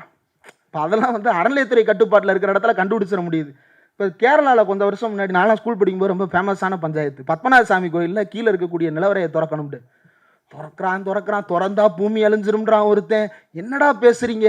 அருந்ததி படத்துல பார்த்ததையெல்லாம் டிவியில நியூஸ்ல பேசிட்டு இருக்கீங்களான்ற மாதிரி இருந்துச்சு. அப்படி கடைசியில் திறந்து கணக்கு போட்டாங்கன்னு வைங்க, அதை திறக்க விடாம அவ்வளோ போராட்டம் பண்றான். லேண்டை தான் நம்மளால கணக்கு பண்ண முடியுது. லேண்டை கணக்கு பண்ணோம் அப்படின்னா எனக்கு தெரிஞ்சு நான் படித்த டேட்டா படி 41,000 ஏக்கருக்கு மேலே ஒரு கோயிலுக்கு இருக்கு. இந்தியாவிலேயே அதிக நிலம் வைத்திருக்கக்கூடிய கோயில்கள் இருக்கக்கூடிய ஒரே மாநிலம் தமிழ்நாடு தான். அதனால தான் தமிழ்நாடு அறநிலையத்துறை அழிக்கணும்னு ஓடி ஓடி வர்றான். வேற எந்த மாநிலத்திலேயாவது அறநிலையத்துறை ஒழிக்கணும்னு போராட்டம் நடத்தி பார்த்துருக்கீங்களா? காசி விஸ்வநாதர் கோயில்னா காசி விஸ்வநாதர் கோயில் மட்டும் தாங்க கோயிலுக்கு. அமர்நாத்னா அமர்நாத் கோயில் தான் கோயிலுக்கு. அதை சுற்றி கொஞ்சம் வேணா நிலம் இருக்கலாம். இப்படி பல ஆயிரக்கணக்கான ஏக்கர் நிலமெல்லாம் சொந்தமாக இருப்பதற்கு வாய்ப்பே இல்லை அந்த இடங்கள்ல. இப்போ இங்கே அவ்வளவு நிலங்கள் இருக்கு. அதுல கலைஞர் ஒரு திருத்தம். காமராஜர் பீரியட்ல ஒரு நில உச்சவரம்பு சட்டம் வந்தது. அதனுடைய உச்சவரம்பு என்ன அப்படின்னா 35 ஸ்டாண்டர்ட் ஏக்கர்ஸ், ஒரு தனிநபர் வைத்துக் கொள்ள வேண்டிய நிலம். கலைஞர் அதை மாத்துறாரு. என்னவா மாத்துறாரு? 15 ஸ்டாண்டர்ட் ஏக்கர்ஸாக மாற்றுகிறார். 1972ல அந்த ஆக்ட் எல்லாம் பாஸ் ஆகி முடிஞ்சிருது. அந்த ஆக்ட்ல ஒரு பஞ்சாயத்து வச்சாங்க. அதுக்கு பிறகு வர்றேன். இந்த கோயில் நிலம் இப்ப தனி நபருக்கு 35 ஏக்கருக்கு 15 ஏக்கருக்கு மேல இருக்கக்கூடாது இல்லையா? அதே போல கோயில் வந்து யார் பேர்ல இருக்கு? தஞ்சாவூரில் இருக்கக்கூடிய கூம்பு வடிவத்திலான பெரிய இடம் யாருக்கு சொந்தமானது? தஞ்சை பெருவுடையாருக்கு சொந்தமானது. என்னங்க ரொம்ப போரா போதோ? தஞ்சை பெருவுடையாருக்கு சொந்தமானது இல்லையா? அந்த தஞ்சை பெருவுடையார் பேர்ல தானே இருக்கு. அவருக்கும் லேண்ட் சீலிங் பொருந்தும். உனக்கும் 15 ஸ்டாண்டர்ட் ஏக்கர் தான். அது எந்த 15 ஸ்டாண்டர்ட் ஏக்கர்? First 15 acres. அவன் மன்னர் கட்டும் போது ஒரு 15 ஏக்கர் முதல்ல வந்திருக்கும் இல்லையா? அது மட்டும். மீதி எல்லாம் அங்க யாரு வந்து விவசாயம் பண்ணிட்டு இருக்கிறாங்களோ, யாரு கடை வச்சிருக்கிறாங்களோ அவங்களுக்கே சொந்தமாகும். அதுக்கான அமௌண்ட் பர்ச்சேஸ் தான் போட்டிருக்கிறாரு சட்டம், சும்மாவும் கொடுக்கல. அவங்க அதில் உழைச்சிருக்கிறாங்க. அந்த உழைச்சது போக மீதி என்ன தொகையோ அந்த தொகையை கட்டி அந்த நிலத்தை அவங்க சொந்தமாக்கிக்கலாம். நியாயமான திட்டமா இல்லையா? நியாயமான திட்டமா இல்லையா? இப்போ ஒரு ஜமீன்தார் அப்படின்னா என்னை அடிக்க வருவார், கொல்ல வருவார். சாமி எனக்கு கொடுக்கணும். நான் உனக்கு உண்டியல்லையும் ரத்தமாகவும் கண்ணீராகவும் கொட்டினதுக்கு நீ எனக்கு கொடுக்கணும். நான் உனக்கு கொடுத்த பக்திக்கு நீ எனக்கு அதை தானே கொடுக்கணும். நீ எப்படி எனக்கு கண்ணுக்கு தெரியாத பக்தியை கொடுத்தாயோ நான் உனக்கு கண்ணுக்கு தெரியாத அதெல்லாம் வேணாம். ஏதாவது கொடுங்க. நீ என்னைக்காவது கண்ணுக்கு தெரியாத அருளை கொடுன்னு சாமிகிட்ட வேண்டிருக்கீங்களா? என்ன வேண்டுவோம்? பாஸ் ஆகணும். எல்லாமே மெட்டீரியலிஸ்டிக்காக தான் நம்மளுடைய கோரிக்கை. அப்படி ஒரு கோரிக்கை அது இருக்கட்டுமே.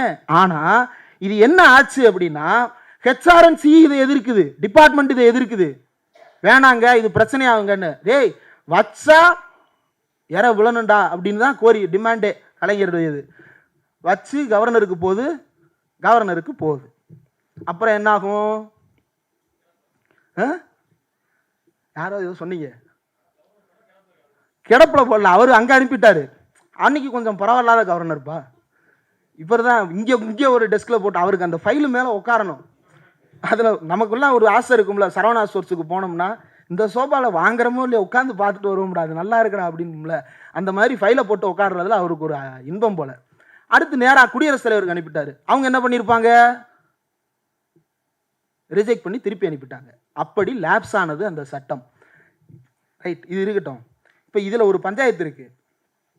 இப்போ இந்த கோயில் நிலத்தை வந்து பிரித்து தான் கொடுக்கக்கூடாது இல்லையா? நிலத்தை கொடுக்கக்கூடாதுன்னு சொல்லிட்டேன். சரிடா, கோயிலுக்கு பணம் வருதுடா, வருமானம் வருது. அந்த பணத்தில் என்ன பண்ணலாம்? என்னங்க பண்ணலாம்? ஒரு ஸ்கூல் கட்டலாமா? ஒரு காலேஜ் கட்டலாமா? ஒரு மண்டபம் கட்டுவோம். ஸ்கூல் காலேஜாவது ஏதோ வர்றவங்க போகிறவங்க மண்டபம் கட்டுவோம். மண்டபம் வந்து ரிலீஜியஸ் அஃபேர் தானே. யார் வந்து கபாலீஸ்வரர் மண்டபத்தில் வந்து ஒரு கிறிஸ்டின் திருமணத்தை வைக்க போகிறது கிடையாது. வைக்கணும் அப்படி யாரும் விரும்பி வரப்போகிறது கிடையாது. நான் ஏன்டா இங்கே வைக்கிறேன், நான் சர்ச்சில் வச்சு வேலையை முடிச்சு போயிடுவேன்டான்னு போயிடுவாங்க. அவங்க விடுங்க. இப்போ செலவு பண்ணுறதுக்கு தயாராக, லட்சமாக கொட்டுவதற்கு தயாராக. இப்போ உண்டியல்லையாவது 100 ரூபா தான் போடுவான். நீங்கள் மண்டபம் கட்டினீங்கன்னா மண்டபத்தில் 5 லட்ச ரூபா கொடுப்பான். அப்போ எது கோயிலுக்கு வருமானத்தை அதிகரிக்கும்? இது. அது எங்கே போகுது? திருப்பி கோயிலுக்கு தானே போகுது.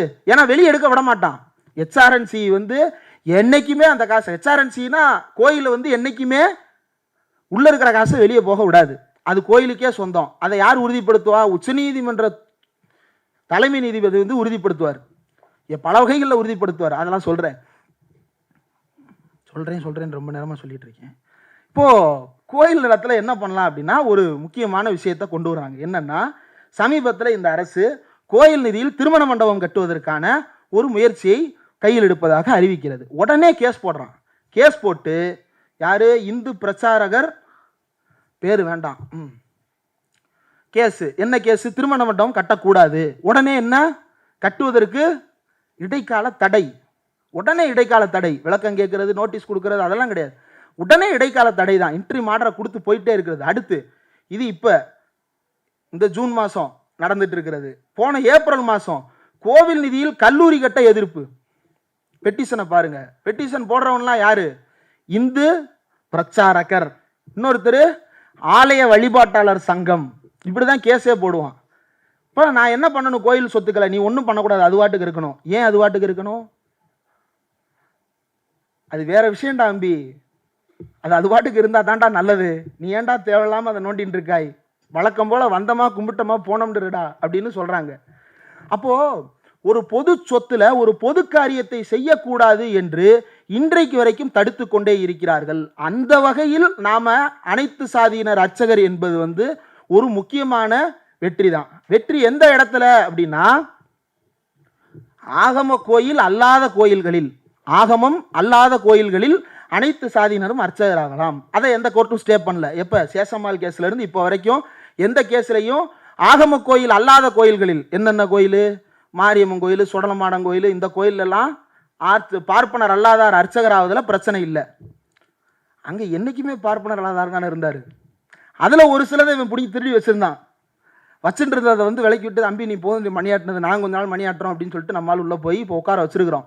அதுலேயும் ஆகம கோயில், எதெல்லாம் ஆகம கோயில்? மதுரை மீனாட்சி அம்மன் கோயில் ஆகம கோயில், தில்லை நடராஜர் கோயில் அது ஒரு வித்தியாசமான கோயில், அதுக்கு பின்னாடி வர்றேன். இப்படி கோயிலுக்குள் நடக்கக்கூடிய அநீதி, இதை எதிர்த்து கலைஞர் செய்த அந்த முக்கியமான விஷயம்தான் அந்த 1973 அவர் போட்ட 15 standard acres, first 15 standard acres of the temple should be owned by the temple, others should be distributed or purchased by the tenants of the land அப்படின்ற அந்த சட்டம். அப்போது அடுத்த அனைத்து சாதியினர் அர்ச்சகர் ஆவதற்கான திட்டம். இப்போ கோயிலில் மட்டும்தான் லேண்ட் ரிஃபார்ம்ஸா? இல்லை ஊரில் பண்ணணும்ல. ஊரில் பண்ண வேண்டிய லேண்ட் ரிஃபார்ம்ஸ் ரொம்ப முக்கியமானது. சரி, எஜமான் படம் பார்த்துருக்கீங்களா? யாரெல்லாம் எஜமான் படம் பார்த்துருக்கீங்க? நல்லா இருக்குமா படம்? இப்போ இவர் வந்து என்ன பண்ணுவார் அப்படின்னா, ஒரு அதிகாரியை ஏவி விடுவார். யாருக்கு? எஜமா வீட்டுக்கு, ரஜினிகாந்த் வீட்டுக்கு ஏவி விடுவார். எதுக்கு? அவன் நிறைய லேண்டு வச்சிருக்கிறான், நீ போய் லேண்டு சீலிங் ஆக்டை காட்டி அவன்கிட்ட இருக்கிற லேண்டை பூரா கவர்மெண்ட்டுக்கு மாற்றி விட்டுட்டு வந்துரு அப்படின்னு சொல்லிட்டு லேண்ட் சீலிங் ஆக்டின் படி அனுப்பி விட்டுரு. உடனே ஒரு அதிகாரி போவார். மிஸ்டர் இவரே ரஜினிகாந்தோ சூப்பர் ஸ்டார் என்னமோ ஒன்று, அவர் பேர் என்னங்க? வானவராயனா? இவர் வல்லவராயனா? வானவராயனோ வல்லவராயனோ ராயர். அவர்கிட்ட போய் கேட்குறாங்க. அவர்கிட்ட போய் என்ன கேட்குறாங்க? எப்பா நீ நிறைய லேண்டு வச்சுருக்க, நாங்கள் வாங்க வர்றோம்னு இங்கிலீஷில் கேட்குறாங்க. உடனே அவர், why are you speaking in English? You should speak in Tamil. அவர் அப்படி தான் சொல்லுவார். Tamil அப்படி தான் சொல்லுவார். டேமிழில் பேசுங்க, நாங்கள்லாம் பொதுமொழியில் தான் பேசுவோம் அப்படின்னு சொன்னோடனே இவர் வந்து, உங்களிடம் வரம்புக்கு மீறிய சொத்துக்கள் இருப்பதால் நீங்கள் அனைத்தையும் அரசாங்கத்திடம் தாக்கல் செய்ய வேண்டும், அதை நாங்கள் பரிசோதிக்க விரும்புகிறோம் அப்படின்னு ஒரு சொல்ல, நீ ஏன்பா பரிசோதிக்க போகிற? ஆமாம், நில உச்சவரம்பு சட்டத்தின்படி இவ்வளவு தான் நிலம் வச்சுருக்கணும்னு அந்த அதிகாரி. உடனே எஜமா வந்து கீழே இருக்கிற அந்த ஃபைலை தூக்கிட்டு அப்படியே வேகமாக வந்து அந்த டேபிள் அப்படி போடுவார். போட்ட உடனே என்ன நடக்கும் அப்படின்னா, போட்ட உடனே என்ன சொல்லுவார்? இது என்னங்க அப்படின்னோடனே, நீங்கள் நிலத்தை வாங்கி என்ன செய்ய போகிறீங்க? நாங்கள் மக்களுக்கு பிரித்து கொடுக்க போகிறோம். நானே எல்லார் பேர்லையும் பிரித்து எழுதிட்டேன். பரவாயில்லையே, எஜமா காலடி மண் எடுத்து அப்படின்னு சொல்லிட்டு பாட்டை பிஜிஎம் போட்டோம் அப்படின்னா தேட்டரில் கிளாப்ஸு அள்ளும். உண்மையிலே அதை பண்ணாங்க. அண்ணாவும் கலைஞரும் நில உச்சவரம்பு சட்டம் வரும்போது இவன் என்ன பண்ணுவான்னா, கையெழுத்து போட தெரியாது. தெரிஞ்சால் அவர் ஏன் இவன்கிட்ட வந்து கொத்தடிமையாக வேலை பார்க்குறாரு? அவருக்கு கை நாட்டு உருட்டை தான் தெரியும். என்ன பண்ணுறான் அப்படின்னா, இப்போ கலைஞர் இங்கே நில உச்சவரம்பு சட்டத்தை திட்டமிடுகிறார் என்பதை தெரிந்து கொண்டு உடனே அன்றைக்கு இருந்த பண்ணையார்கள் என்ன செய்தார்கள் என்றால், உடனடியாக ஓடிப்போய் அவர்களே தங்கள் பண்ணையில் அடிமைகளாக வேலை செய்கிறவர்கள் பேரில் பத்திரத்தை ரெடி பண்ணி, அந்த பத்திரத்தில் அவனுடைய கை நாட்டை உருட்டி வாங்கி, நாங்களே பிரித்து கொடுத்துட்டோம், எங்கள் பேரில் லேண்டே கிடையாது அப்படின்னு ஏமாற்றி அரசாங்கத்திற்கு விரோதமான பல்வேறு விஷயங்களை தொடர்ந்து செய்தார்கள். அப்போ இந்த நிலம் என்கின்ற விஷயத்தில் தொடர்ந்து இந்த சமூகத்தில் ஒரு ஏகாதிபத்திய அழுத்தம் இருந்து கொண்டே இருக்கிறது. எப்ப இருந்து? கலைஞர் ஆட்சிக்கு வருகின்ற 1969 அவர் கோயில் நிலத்தை மக்களுக்கு பிரித்து கொடுக்க நினைச்சா தடை, மக்களிடம் இருக்கக்கூடிய முதலாளிகளிடம் குவிந்திருக்கக்கூடிய, சும்மா கொடுக்கல, 15 ஸ்டாண்டர்ட் ஏக்கரை நீ வச்சுக்க, மீதி இருக்கக்கூடியதை மக்களுக்கு அவங்க உழைத்தது போக இன்றைக்கு மீதி என்ன தொகை கட்டணுமோ அதை கட்டி அவங்க எடுத்துக்கிட்டோன்னு சொல்றாரு. அதை முடியாது என்று அவங்களே மாத்துறாங்க. மாற்றி அந்த நில உச்சவரம்பு சட்டத்தையே நீர்த்து போக வைக்கிறார்கள். எந்த அரசியலமைப்பு சட்டப்படி, எந்த அரசு சட்டத்தின்படி நாம் ஒரு விஷயத்தை செய்யணும்னு நினைக்கிறோமோ அதை அதன் வழியிலேயே படுகொலியில் தள்ளுவதற்கான வேலையை இந்த சமூகத்தில் இருக்கக்கூடிய ஆதிக்க சாதியை சேர்ந்தவர்கள் தொடர்ந்து செய்து கொண்டே வந்திருக்கிறார்கள் அப்படின்றது ரொம்ப முக்கியமானது. அப்போ இது ஏன் செய்யணும்? இந்த நிலச்சீர்திருத்தத்தை செய்ய வேண்டியதன் அவசியம் என்ன? கலைஞர் கடைசி வரை அதை செய்து கொண்டே இருந்தார். கடைசியா அவர் ஆட்சியில் இருந்த 2006-11 வரைக்கும் அவர் என்ன செஞ்சார் அப்படின்னா, கடைசியில் அரசிடம் இருக்கக்கூடிய நிலங்களையே நிலமில்லாத ஏழைகளுக்கு 2 ஏக்கர் வீட்டுமனை பட்டா என்று லட்சக்கணக்கான பேருக்கு பட்டாவை பிரித்து கொடுத்துட்டு தான் அவர் போனார். கடைசி வரை அந்த நிலத்தை பிரித்து கொடுப்பதற்காக அவர் போராடி கொண்டே இருந்தார். அந்த நிலம் என்பதிலிருந்து அவர் விடுபடவே இல்லை. ஏனென்றால் அந்த நிலத்தினுடைய மதிப்பு அல்ல, அந்த நிலம் மனிதனுக்கு கொடுக்கின்ற மதிப்பு என்ன என்பதை அவர் புரிந்து வைத்திருந்தார். அதுதான் அதில் அடிப்படை. இப்போ லிபர்ட்டி பார்த்துட்டோம், அடுத்து ஜஸ்டிஸ் பார்த்துட்டோம், அடுத்து ஃப்ராட்டர்னிட்டி, சகோதரத்துவம். இந்த சகோதரத்துவம் அப்படின்றது ரொம்ப வேர்டு ரொம்ப நல்லா இருக்கும், அர்த்தமும் ரொம்ப நல்லா இருக்கும். ஆனால் இது எல்லாத்தையும் சொல்லும்போது இது ஜஸ்டிஸ் தானே, இது லிபர்ட்டி தானே அப்படின்னு சேர்த்து புரிந்து கொள்ளும் வகையிலே இருக்கும். மற்ற நாடுகளில் இந்த குழப்பம் இல்லை, இந்தியாவில் இந்த குழப்பம் இருந்துகிட்டே இருக்கு. ஏன் என்றால் எல்லாமே ஏன் ஒரே வார்த்தையா, இங்கே ஜஸ்டிஸ்னாலும் ஒன்று தான், லிபர்ட்டினாலும் ஒன்று தான், ஃபெட்டர்னிட்டினாலும் ஒன்று தான், ஈக்குவலிட்டினாலும் ஒன்று தான் இல்லையா? சமத்துவம், சகோதரத்துவம். ஆமாம், எல்லாரும் சமமாக இருந்தாலே சகோதரர்கள் தானே, எல்லாரும் சகோதரர்களாக இருந்தாலே சமமானவர்கள் தானே அப்படின்னே புரிஞ்சிருக்கிறோமே. ஏன் அப்படின்னா இங்கு எந்த சிக்கலாக இருந்தாலும் அது சாதியோடு தொடர்புடையதாகவே அடுக்கப்பட்டிருக்கிறது. அதனால் நீங்கள் எந்த வார்த்தையை எடுத்து அர்த்தம் தேடினாலும் சாதியை ஒழிப்பது அல்லது சாதிகளுக்கு இடையில் ஒரு சமத்துவத்தை ஏற்படுத்துவதுதான் இது எல்லாவற்றுக்குமான தீர்வாக நம் முன்னால் நிற்கிறது. அதை கலைஞர் பல்வேறு வழிமுறைகளின் மூலமாக செய்தார். ஒரு முக்கியமான உதாரணம் என்ன அப்படின்னா, கலைஞருடைய திட்டங்கள்ல ரொம்ப முக்கியமான திட்டம் பெரியார் நினைவு சமத்துவபுர திட்டம். இந்த பெரியார் நினைவு சமத்துவபுரம் கட்டப்பட்ட போது என்ன சொல்லப்பட்டது, அதை டீமீன் பண்றதுக்காக ஒரு உதாரணத்துக்கு சொல்றேனே. இப்போ டாட்டா ஒரு கேம்பெயின் பண்ணாங்க. என்ன கேம்பெயின்? ஒரு ஃபெயில் கேம்பெயின் பண்ணாங்க, ஃபெயில்டு கேம்பெயின். அது டாட்டா நேனோவுக்கு அவரே டாட்டாவே சொல்லியிருந்தார், ரத்தன் டாட்டாவே சொல்லியிருந்தார், நாங்கள் கேம்பெயினில் மிஸ்டேக் பண்ணிட்டோம், அஃபோர்டபுள் காருன்றதுக்கு பதிலாக நாங்கள் சீப்பஸ்ட் காருன்னு விளம்பரம் பண்ணிட்டோம். இது பிராண்டிங் ரொம்ப முக்கியம். இந்த பிராண்டிங் எப்படி பண்ணுறான் அப்படின்னா, பெரியார் நினைவு சமத்துவபுரத்தை நவீன சேரிகள் என்று மக்கள் மத்தியில் ஒரு பரப்புரை செய்வது. இன்னொரு பக்கம் அது இருக்குப்பா, ஊருக்கு அந்த பக்கம் இருக்குப்பா. சரி, இப்போ சென்னையில் வீடு வாங்குறவங்களாம் எங்கே வாங்குறாங்க? எக்மோர் ஸ்டேஷனுக்கு ஏத்தாப்புலையா? சென்ட்ரலுக்கு பக்கத்துலையா? அட்லீஸ்ட் அண்ணா நூலகத்துக்கு பக்கத்துலையா? இல்லை கவர்னர் மாளிகைக்குள்ளையா? இல்லை இல்லை, எங்கே? பண்டலூர்லாம் தாண்டி எங்கேயோ போயிருச்சு. ஊரப்பாக்கத்தில் லேண்ட் இல்லை, கூடுவாஞ்சேரியில் இல்லை, போனால் செங்கல்பட்டுக்கு தான் போனால், அதுவும் ஏரிக்குள்ளே போக வேண்டியதாக இருக்குது. அவ்வளோ தூரம் போயிருச்சு லேண்ட் வாங்குறது. அப்போது பெரியார் நினைவு சமத்துவம் வந்தபோது சொல்லப்பட்ட ஒவ்வொரு விஷயமும் இன்றைக்கு உடைக்கப்பட்டிருக்கிறது. ஆனால் அந்த பெரியார் நினைவு சமத்துவபுரத்தில் எல்லா சாதியினருக்கும் அங்கே வீடு, இது பொதுவாக தெரிந்த விஷயம். ஆனால் அதில் பலரும் கவனிக்காத ஒரு விஷயம் என்ன அப்படின்னா, இப்போ எல்லாரும் ஒரே இடத்துல இருக்கலாம் அப்படின்னா ஒரு சாதிக்காரன் உள்ளே போய் வரிசையாக ஒரு லைன் விட்ட 4 பேர் ஒரே சாதிக்காரன் எடுத்துக்கலாம் இல்லையா? நம்ம சமூகம் நீங்கள் எதை கொண்டு வர்றீங்களோ அதன் வழியாகவே உங்களையே கொல்லும். எப்படி நில உச்சவரம்பு சட்டத்தை வீக் ஆக்குனாங்களோ அதே மாதிரி பண்ணி விட்டுருவாங்க. அப்போ அதை எப்படி உடைக்கிறது? முதல் வீடு யாருக்கு, ரெண்டாவது வீடு யாருக்கு, மூணாவது வீடு யாருக்கு? முதல் வீடு எஸ்டி, ரெண்டாவது வீடு ஓபிசி, மூணாவது வீடு எஸ்சி, நாலாவது வீடு எம்பிசி அப்படின்னு ஒன்னொன்னை கலைஞர் தனிப்பட்ட முறையில் எப்படி இருக்கணும்ன்ற ஸ்கீம் டயக்ராம் வரைக்கும் மார்க் பண்ணி செய்தார். இந்தியாவில் வேறு எங்கும் இப்படியான ஒரு திட்டம் முயற்சி செய்யப்படவே இல்லை. வீடு கட்டும் திட்டம் கூட செய்யப்பட்டு விட்டது. அந்த வீடு கட்டுவதற்குள் எப்படி சமத்துவத்தை உருவாக்குவது, அதற்குள் மாற்றுத்திறனாளிகளுக்கு எங்கு இடம் என்பது வரைக்கும் கலைஞர் யோசித்து செய்பவராக இருந்தார். அப்போ இது எதற்காக? சகோதரத்துவ உணர்வை வளர்ப்பதற்காக கலைஞர் பல்வேறு விஷயங்கள். இப்போ சகோதரத்துவம் அப்படின்னா தனி மனிதர்களுக்கு இடையில மட்டும் இல்லை, தனி மனிதர்களுக்கு இடையில பார்த்தோம்னாலும் மத ரீதியான சகோதரத்துவத்தை பற்றி இன்றைக்கு நாம தீவிரமாக கவலைப்பட வேண்டிய ஒரு காலகட்டத்தில் வாழ்ந்து கொண்டிருக்கிறோம். அப்ப இதை தாண்டி வேற ஒன்று இருக்கு சகோதரத்துவத்தில். ஒரு பெங்காலியும் நானும் சகோதரனாக வாழ வேண்டும், ஒரு உத்தரப்பிரதேசியும் நானும் சகோதரனாக வாழ வேண்டும், ஒரு பீகாரியும் உத்தரப்பிரதேசியும் சகோதரனாக வாழ வேண்டும்.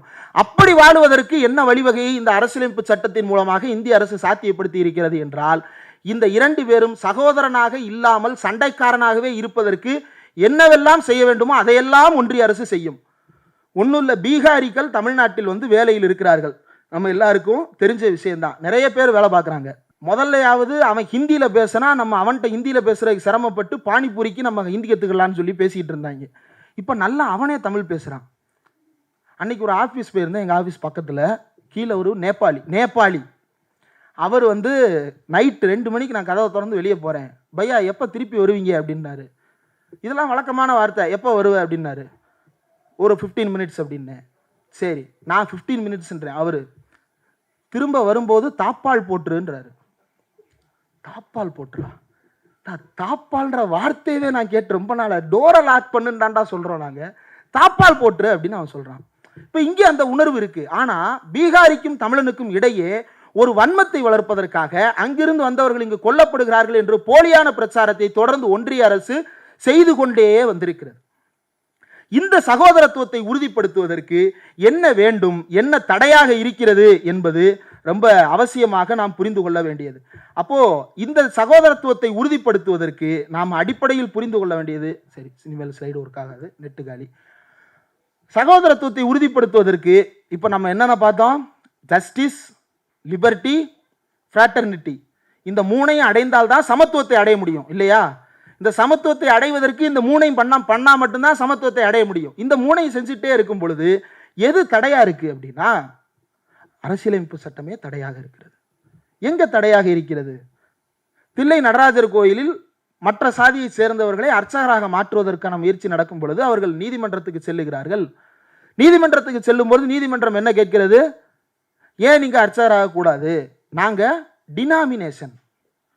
டினாமினேஷன்னா என்ன அப்படின்னா எளிதில் புரிந்து கொள்ளணும் அப்படின்னா, இந்த மேல்மருவத்தூர்ல நம்ம ஆதிபராசக்தி அம்மா இருக்கிறார் இல்லையா, அவங்க தான் டினாமினேஷன். அவர்களே உருவாக்கி அதில் வழிபாட்டு முறை அவருடையது. அவரே அந்த கோயிலை நிர்வகிப்பார், அவரே உருவாக்கி இருப்பார். தீட்சிதர்கள் என்ன சொல்லிவிட்டார்கள் என்றால், இது எங்களுடைய டினாமினேஷன், நாங்களாம் டினாமினேஷன். என்னப்பா டினாமினேஷன் சொல்ற அப்படின்னா, ஆமாமா உள்ள இருக்கக்கூடியவரே நம்மால் தான். நம்மாலா என்ன? உள்ள இருக்கிறார்ல சாமி, ஆமா சாமி, அவர் எங்களுக்கும் சாமி தான். இப்போ என்ன அதுக்கு? அவர் தீட்சிதருங்க, நாங்கள் 100 பேர் கைலாசத்துல இருந்து வந்தோம், 99 பேர் வெளியே குடியிருந்துட்டு இருக்கிறோம், 100வது நபர் தான் உள்ள இருக்கிறாரு அப்படின்ட்டான். கோயிலை கட்டின சோழ மன்னன் கேட்டிருந்தான் அப்படின்னா அந்த சோழியன் குடுமிகள் என்ன ஆகியிருக்கும் எனக்கு தெரியல, விட்டுருங்க அதை. இப்போ இப்படி போராட்டம் நடக்கிறது. எந்த அடிப்படையில் அதை கேட்குறாங்க அப்படின்னா, டினாமினேஷனுக்கு யார் ரைட்ஸ் கொடுத்துருக்கிறா அப்படின்னா ஆர்டிகிள் 26. ஆர்டிகிள் 26 என்ன சொல்லுகிறது? மத நிறுவனத்தை நானே நிறுவி அதற்குள் என்னுடைய விதிமுறைகளை நானே பின்பற்றிக் கொள்வதற்கான எல்லா உரிமைகளும் எனக்கு இருக்கிறது என்று அந்த டினாமினேஷனின் அடிப்படையில் அந்த கோரிக்கையை வைக்கிறார்கள். அப்ப இது மட்டும்தான் எதிரானதாக இருக்கிறதா என்றால் இல்லை. சகோதரத்துவத்தை கெடுப்பதற்கு வேற பல விஷயங்கள் எதிராக இருக்கிறது. அது என்ன அப்படின்னா, அரசியலமைப்பு ஒன்றியத்திடம் குவித்து வைத்திருக்கக்கூடிய அதிகாரங்கள். அந்த அதிகாரங்களுக்கு எதிராக நாம் கேட்ட கேள்விதான் மாநிலத்திற்கு சுயாட்சி எங்கே என்கின்ற அந்த அடிப்படையான முழக்கம். அந்த முழக்கம் தான் இந்தியா முழுவதும் சகோதரர்களாக வாழுவதற்கான எல்லா வாய்ப்புகளையும் உருவாக்கி தர வல்ல ஒரே முழக்கம். வேறு எந்த முழக்கம் சாத்தியப்படுத்தாது. மத்தியில் கூட்டாட்சி, மாநிலத்தில் சுயாட்சி என்று கலைஞர் முன்வைத்த அந்த முழக்கம் ரொம்ப ரொம்ப முக்கியமானது. அந்த முழக்கம் தான் இன்றைக்கும் தமிழ்நாட்டிற்கும் இந்தியாவில் இருக்கக்கூடிய மற்ற மாநிலங்களுக்கும் அடிப்படையில் தேவையாக இருக்கிறது. தமிழுக்கு வரக்கூடிய சிக்கல்களும் தமிழர்களுக்கும் வரக்கூடிய சிக்கல்களுக்கும் கூட ஒன்றிய அரசாங்கம் வைத்திருக்கக்கூடிய அந்த அரசியலமைப்பு சட்டப்பிரிவு பார்ட் 17 என்ன சொல்லுது அப்படின்னா, Hindi shall be the national language official language of India. Hindi shall be the official language of India என்று அதில் எழுதப்பட்டிருக்கிறது. அது எப்படிங்க அதை மட்டும் அலுவல் மொழியா வைக்கிறீங்க? அதை மாற்றணும். இதை தான் எப்போ இருந்து அரசியலமைப்பு சட்டம் ஏற்கப்பட்டதிலிருந்து அண்ணா கேள்வி கேட்டார், கலைஞர் கேள்வி கேட்டார். கலைஞர் ஒரு கட்டத்தில் அந்த பகுதியை தீயிட்டு கொளுத்தும் போராட்டத்தை நடத்திட்டார். எப்ப? 1980களின் இறுதியில். அப்போது எதற்காக அந்த போராட்டம் நடந்தது என்றால், ராஜீவ்காந்தி அரசு கொண்டு வந்த புதிய கல்விக் கொள்கைக்கு எதிராக நடைபெற்றது.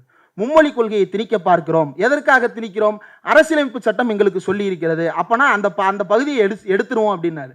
அப்ப நீங்க அரசியலமைப்பு சட்டத்தை எதிர்க்கிறீங்களா அப்படின்னு விகடன்ல கேள்வி கேட்ட பொழுது கலைஞர் சொன்ன பதில், ஒரு விஷயத்தில் எனக்கு சிக்கல் இருக்கிறது என்பதால் அதை முழுமையாக கொளுத்துகிறோம் என்பதல்ல. அரசியலமைப்பு சட்டத்தை மொத்தமாக நாங்கள் எதுவும் செய்யவில்லை. மாறாக எங்களுக்கு முரண்பாடான பகுதிகளை காகிதத்தில் எழுதி அதை நாங்கள் கொளுத்தினோமே தவிர அரசியலமைப்பு சட்டம் தந்த சமத்துவத்துக்கு எதிராக நாங்கள் போராடவில்லை. அரசியலமைப்பு சட்டம் தந்த சகோதரத்துவத்திற்காக நாங்கள் இந்த போராட்டத்தை நடத்தி கொண்டிருக்கிறோம் என்று கலைஞர் அன்றைக்கு பதிவு செய்தார். அப்போ நாம் இன்று சந்திக்கின்ற மொழி சிக்கல்களில் இருந்து பல்வேறு அடிப்படையான சிக்கல்களுக்கெல்லாம் காரணகர்த்தாவாக இருந்தது என்ன அப்படின்னா, இந்த அரசியலமைப்பு சட்டத்தில் இருக்கக்கூடிய சின்ன சின்ன சிக்கல்கள். அந்த சிக்கல்களை திருத்துவதற்கு தான் இன்றைக்கும் நாம் போராடி கொண்டிருக்கிறோம். நிறைவாக ஒரே ஒரு விஷயம், நியோ லிபரலைசேஷனுக்கு பிறகு இந்தியாவில் ஒரு முக்கியமான விஷயம் கேள்விக்குண்டானது. என்ன? கொள்கைகளை கார்ப்பரேட்டே தீர்மானிக்கும். என்னென்ன விஷயத்த? ஒன்றும் இல்லை, 72 எலெக்ஷன் 72க்கு பிறகு 77 ஆட்சி கலைகிறது. 77க்கு பிறகு கலைஞர்கிட்ட ஒரு கேள்வி கேட்கப்படுகிறது, உங்களுடைய ஆட்சி காலத்தில் செய்ய நினைத்து செய்ய முடியாமல் போனது என்ன அப்படின்னு. அவர் ஒரு விஷயத்த ரெண்டு சொன்னார். முதல் விஷயம் என்ன அப்படின்னா, விலைவாசியை குறைக்க வேண்டும். ரெண்டாவது என்ன சொல்லியிருப்பாருன்னு நினைக்கிறீங்க? அல்லது மக்களின் வாங்கும் திறனை அதிகரிக்க வேண்டும். கலைஞர் சொன்ன இந்த பார்வையை அன்றைக்கு வேற எந்த மாநிலமும் பெற்றிருக்கவில்லை. வாங்கும் திறனை அதிகரிக்க வேண்டும். இந்த ஆங்கிள் இருந்து யோசிக்கவே இல்லையே, இது என்னடா புதுசா இருக்கு அப்படின்றதுதான் பலரும் கண்விழித்து பார்க்க வேண்டிய ஒரு முக்கியமான விஷயம். அப்ப அந்த வாங்கும் திறனை அதிகரிப்பது எப்படி? மக்களை பொருளாதாரத்தில் பங்கேற்க செய்வது. மக்களை பொருளாதாரத்தில் பங்கேற்க வைக்கிறது எப்படி? வேலை வாய்ப்புகளின் மூலமாக. அரசு வேலை வாய்ப்பு இந்தியாவிலேயே 4% தானே, அதுக்குள்ளே எப்படி அவ்வளவு பேரையும் பார்ட்டிசிபேட் பண்ண வைக்கிறது? அப்போ பிரைவேட் ஜாப். இங்கே தான் நம்ம வந்து மோடி அரசாங்கத்தினுடைய பொருளாதார ஆலோசகர் 6 மாசம் முன்னாடி சொன்னதை எடுத்து பார்க்கணும். என்ன சொன்னார்னா, வேலை கொடுக்கிறது எங்க வேலை கிடையாது, பிரைவேட்டோட வேலை அப்படின்னு அவர் சொன்னார். கலைஞர் என்ன சொன்னார் என்றால், it is the duty of the state to address this issue. With liberalization, the expansion was not restricted to the economy alone, even inequality grew. அதாவது அரசுக்கு இதில் பங்கு இருக்கிறது என்பதை வெளிப்படையாக பேசிய ஒரே முதலமைச்சர் கலைஞர் மட்டும்தான். அதை பின்னாளில் அவர் பேசியது மட்டுமல்ல, அதற்கு தேவையான முன்னுதாரண வேலைகளை எல்லாவற்றையும் ஏற்கனவே செய்து வைத்துவிட்டு போயிருந்தார். என்னென்ன செய்து வைத்தார்? சிப்காட் என்கின்ற ஒரு நிறுவனம் இந்தியா தமிழ்நாட்டில் வந்து இன்றைக்கு பல்வேறு இடங்களில் பல்வேறு நிறுவனங்களை நடத்துவதற்கு வாய்ப்பளிக்கக்கூடிய இடமாக இருக்கிறது. அந்த சிப்காட் என்கின்ற நிறுவனத்தை கலைஞர் ஏற்படுத்திய ஆண்டு 1971. சிப்காட்டையும் சிட்கோவையும் கலைஞர் 71 உருவாக்குகிறார். எல்காட் எப்போ உருவானது? 77. டைடல் பார்க் தான் 2000. எல்காட் உருவானது 1977. இந்தியாவின் முதல் இன்ஃபர்மேஷன் டெக்னாலஜி பாலிசி தமிழ்நாட்டில் கொண்டு வரப்பட்டது. தமிழ்நாட்டில் கொண்டு வரப்பட்ட அந்த சட்டத்தை யாருனாலும் கொண்டு வரலாங்க. சட்டத்தை செயல்படுத்துறதுக்கு தான் அங்கே ஆள் வேணும். ஆள் என்ன செய்தார்? அந்த நபர் என்ன செய்தார்? கலைஞர் என்ன செய்தார்? கலைஞர் என்ன செய்தார் என்றால், அடிப்படை தேவைகள் அனைத்தையும் பூர்த்தி செய்து வைத்திருந்தார். அதனால் அடிப்படை கட்டமைப்புகளோடு இருந்த தமிழ்நாட்டை வேண்டி பல்வேறு வெளிநாட்டு மூலதனங்கள் இந்தியாவிற்கு வரத் தொடங்கின. அதுல மறைமலை நகரில் இருக்கக்கூடிய இன்றைக்கு நாம் பார்த்திருக்கக்கூடிய மஹிந்திரா சிட்டி, அங்க இருக்கக்கூடிய இண்டஸ்ட்ரியல் பார்க் எல்லாம் சரி. இது ஏஎஸ் பன்னீர்செல்வம் அவர்கள் தன்னுடைய புத்தகத்தில் குறிப்பிட்டிருக்கக்கூடிய ஒரு முக்கியமான point. FDI that came during the first term of Jayalalitha was not for the units that were located either in Maraimalai Nagar or in Sriperumbudur industrial park.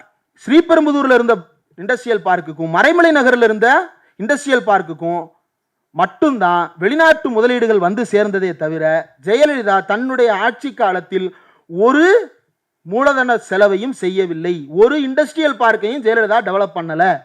அதே எல்காட்டில் உட்காந்து கலைஞருக்கு எதிராக போஸ்ட் போடுவான். அதே சிப்காட்டுக்குள்ளிருந்து கலைஞரை திட்டிக் கொண்டிருப்பான்.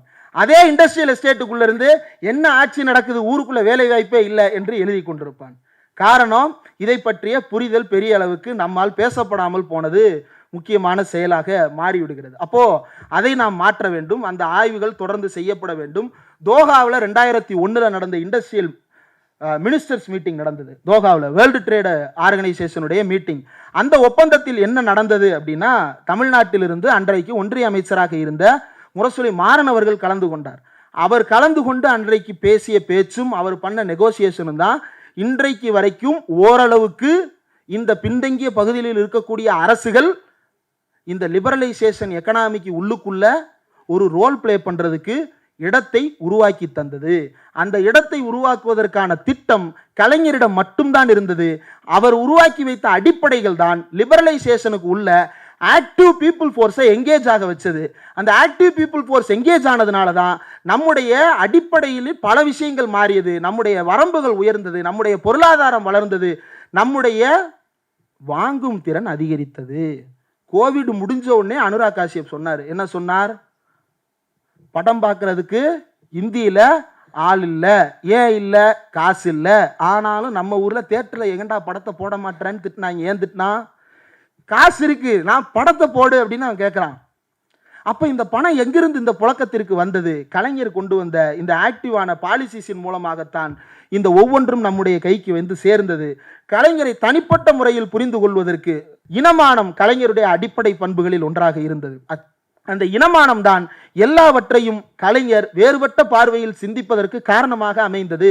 ஒரே நேரத்தில் அவரால் தமிழ் இலக்கியத்தையும் பேச முடியும், 1999 இணைய கல்விக் கழகத்தையும் உருவாக்க முடியும்.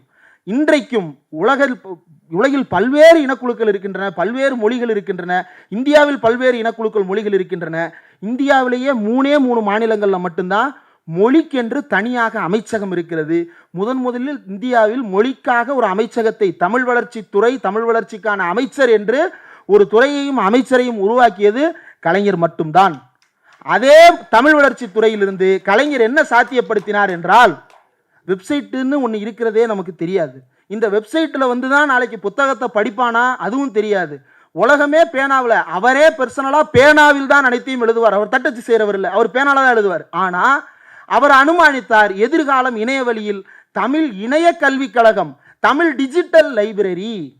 99 கலைஞர் யோசித்த அந்த திட்டம் தான் இன்னைக்கு நீங்கள் ஆன்லைனில் தமிழ் புக்கு எதை தேடினாலும் தமிழ் டிஜிட்டல் லைப்ரரியில் பிடிஎஃப் அவைலபிளாக இருக்குது அப்படின்னா அடித்தளம் போட்டவர் கலைஞர். அதே நேரத்தில் அடிப்படையில் இருந்த நம்மளாம் ஒரு பிரச்சனை இருக்குங்க. என்னன்னா, நம்ம வந்து ஒரு மிடில் கிளாஸ் ஆகிட்டோம்னு வைங்களேன், உலகமே மிடில் கிளாஸ் ஆயிடுச்சு. நம்ம என்ன பண்ணுவோம், நம்ம பிரைவேட் ஹாஸ்பிட்டல் போகிற அளவுக்கு காசு வந்தோடனே பிரைவேட்டுக்கு போக ஆரம்பிச்சிருவோம்.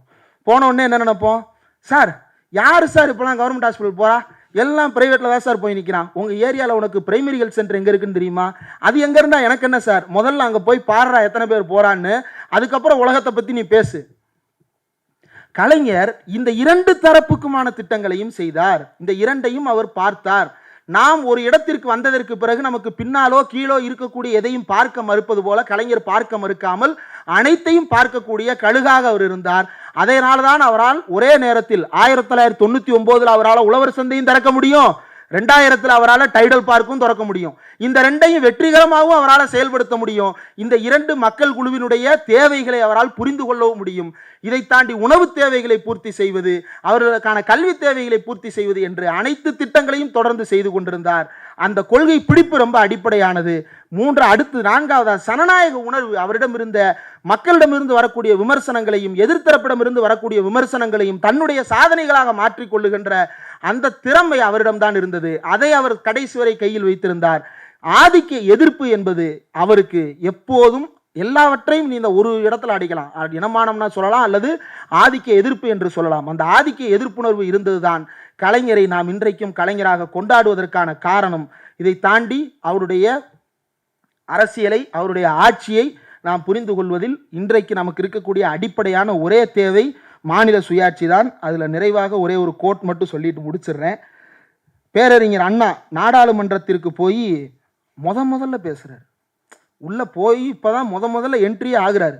பார்லிமெண்ட் எப்படி இருக்குன்றதை பார்த்துட்டு அவர் முதல்ல பேசுகிறார். ராஜ்யசபாவுக்குள்ள என்ன சொல்லுகிறார் என்றால், the term national integration shows the poverty of ideas which had been holding us up all the time. அன்றைக்கு இருந்து அவருடைய பார்வை. I would therefore say, let us rethink. We have a constitution, of course.